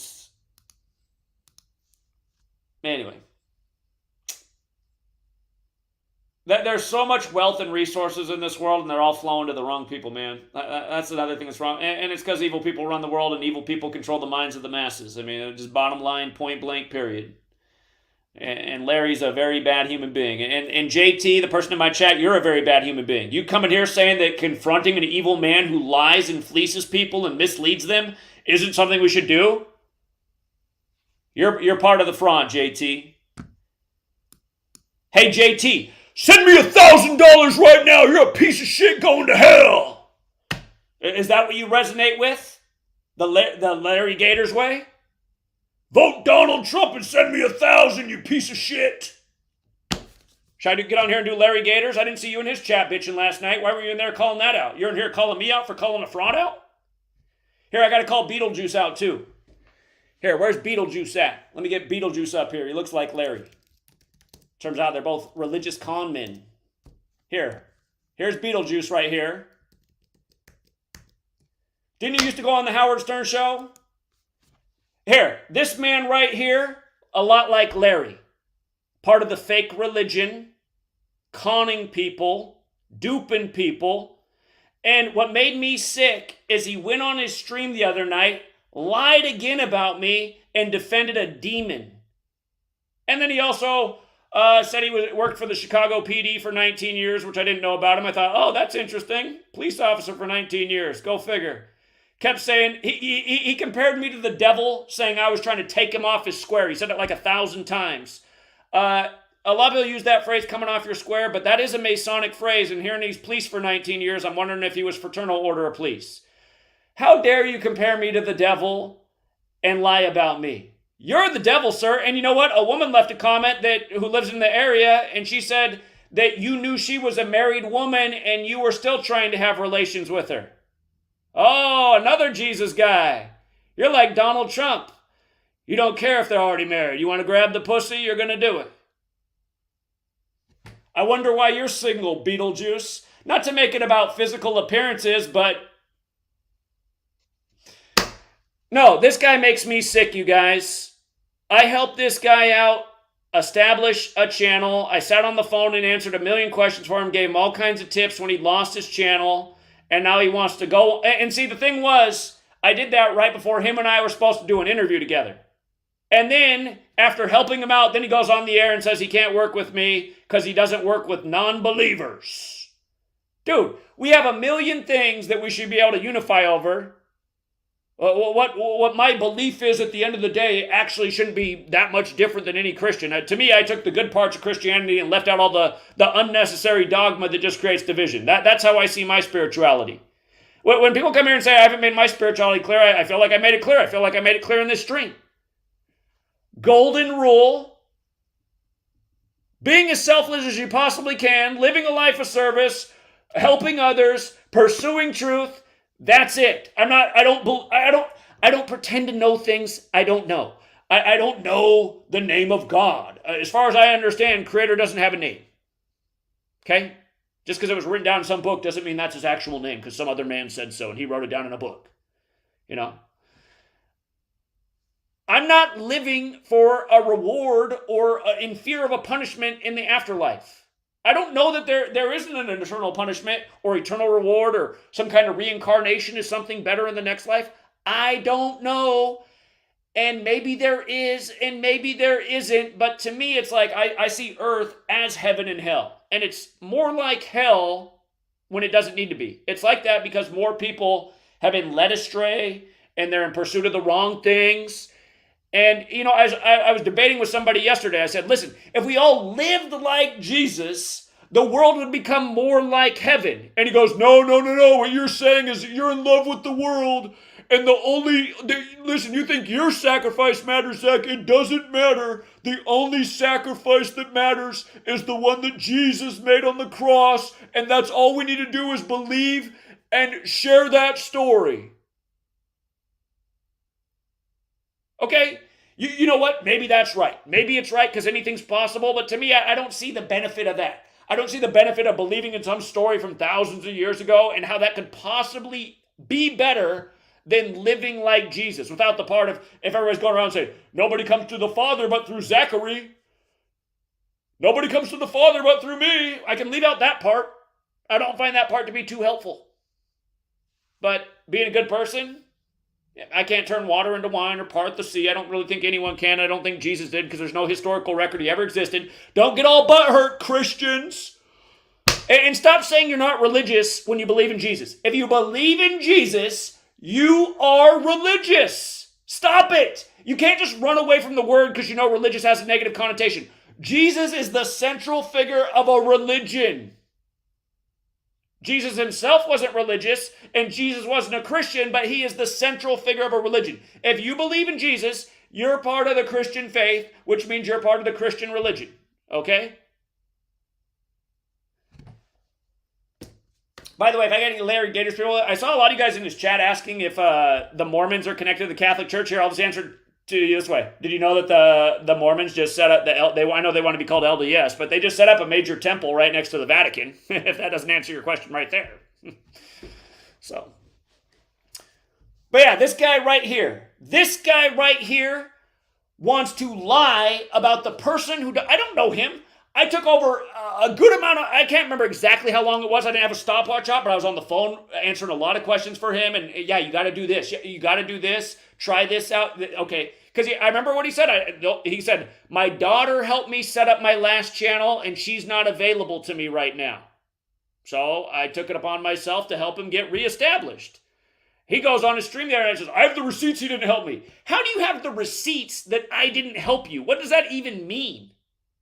That's like Larry Gaiters last night. He used that phrase a lot too. I got the receipts. Jesuits are Democrats.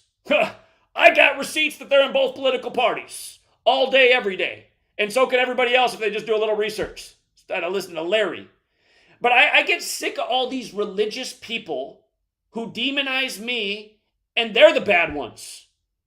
I did help out Franchot Pearson. He can lie about it all he wants. You can take whoever side you want. But the truth is, I helped him out, and then he shit on my name later that day. And I thought, wow, after I helped him out, he did that to me. And you know what? I didn't make a big deal about it. I didn't make a video about it. I just said, whatever. Not the first time I helped out somebody and all they did was piss back on me. I mean, we've all had that story for those of us who help people. But I just moved on, and I forgot about who he was.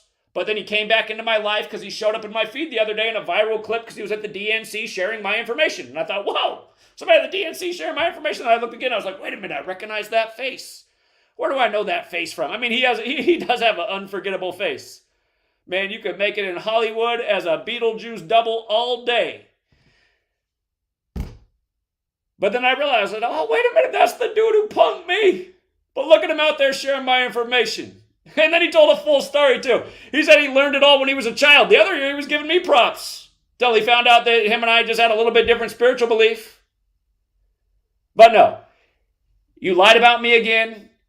You compared me to the devil. You defended a very horrible human being. And then you made up some story about why you need to defend him. Because you think he's grieving right now? Go listen to what he said about his father. He's not grieving about his father. He said his father was a loser. He said he was a drug addict who spent his whole life in prison who he hardly knew. He's not grieving about his father. He doesn't even like his father. I don't think he likes anybody. Another guy who steals my work and slanders my name in the name of Jesus. You and the demon you defended. And then, here's the other thing he did in the same stream. If you guys want to go find the stream that I'm talking about. Said he worked for the Chicago PD for 19 years. Kept saying, on the square, on the square, on the square, on the square, on the square. Again, it is a Masonic concept originally. And then, the other thing that I found interesting that you even shared, I was like, wait a minute. He said he worked so hard to get monetized that he deleted over 800 videos off of his channel. And I thought, wait a minute, is that what Jesus would do? Jesus would delete all of their hard work just so they can get a few pennies from YouTube?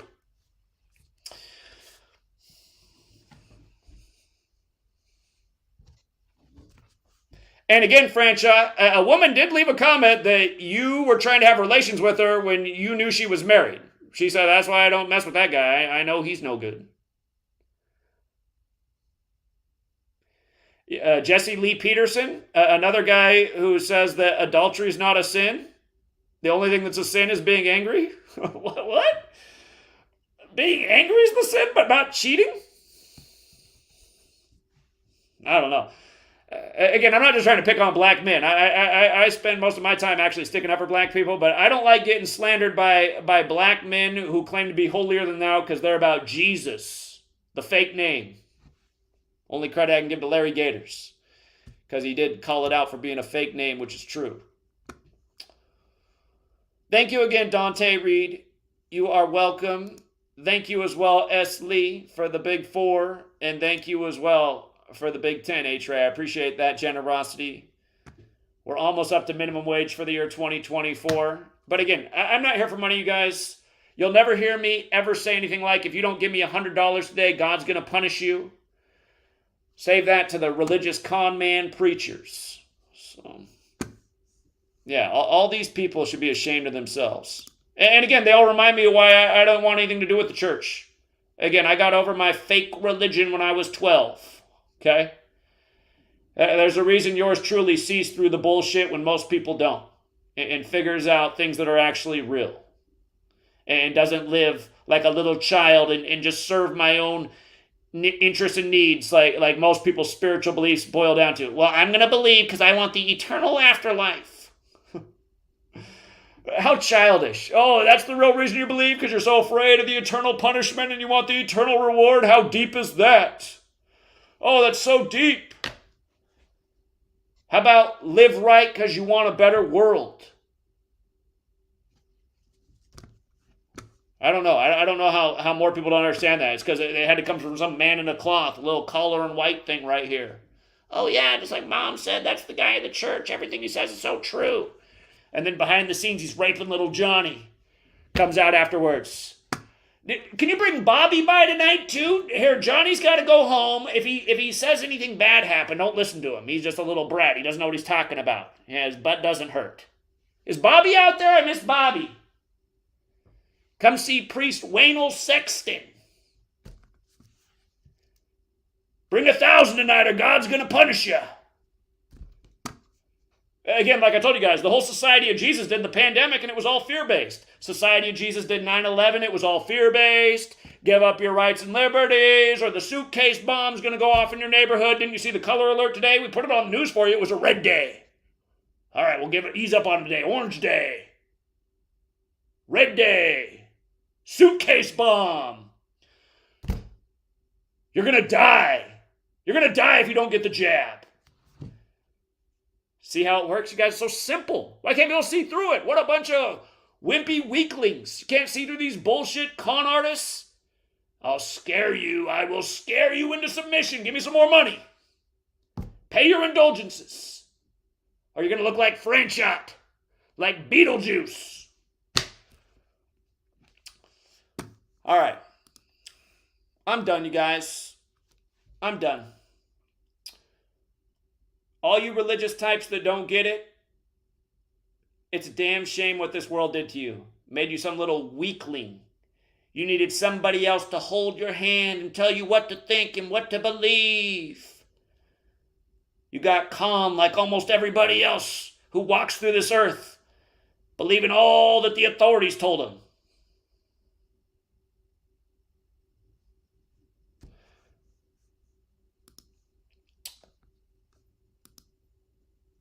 And watch, Larry Gaiters, I already know Larry Gaiters isn't going to respond. Well, he's going to be like this. Please, Satan, don't let anybody see that video.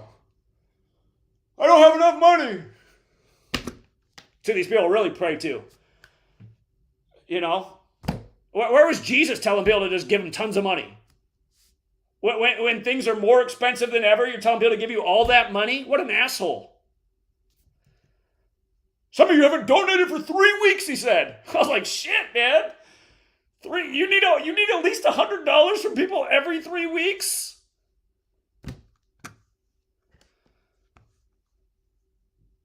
God. And again, these people don't have any trolls or shit. They don't have anyone bothering them. They don't have anyone making videos about them. Got big old followings. Again, little old me. Can't even get any views anymore because of what the algorithm did, all the deletions. On every platform, there's people that make videos about me almost every day, trying to shame my name. And you know who they work for. We don't work for anybody. Well, I work on behalf of reasonable humanity. That's who I work for. All right, you guys, I'm out of here. Thank you again to everyone who does hit the like and the share. Thank you to everyone who does support the Patreon. Few and far between. And if we can ever get support back up to where it used to be, we can get back out to pound and payment coast to coast. If I had that Larry Gaiters money, we'd be rolling. Seriously guys, I might have to take a break and set up the con channel. I hate to say it, but maybe that's what I gotta do. I will con people for a righteous reason. I'll get anonymous. You know, we're gonna plug Trump, Jesus, flat Earth. We're gonna be rolling. I'll just get again. I'm being facetious, guys. I'm not really gonna do that, but isn't it sad that that's the way I could probably make it happen, by conning people? It's like that's how this world's set up. It's like only cons can flourish. You're a real guy, they'll just try to destroy you, and it's pretty easy when there's so many of them to destroy you. Case in point, look what's happened over here. We did one of the dopest things there ever was, and we got destroyed for it. So anyway, again, thank everyone who hits the like and the share. Larry Gaiters, if you walk with God and you're a holier man than me, let's debate. Let's see. And again, trust me, you have a major advantage because you got the flock on your side. The flock that, evidence doesn't really make a difference to them. They just need to hear the word that they're indoctrinated to. They just need to know you're the same religion. So you got a big advantage. It's an uphill battle for me.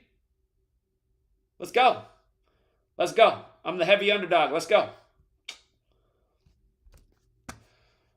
All right. Till next time, everybody.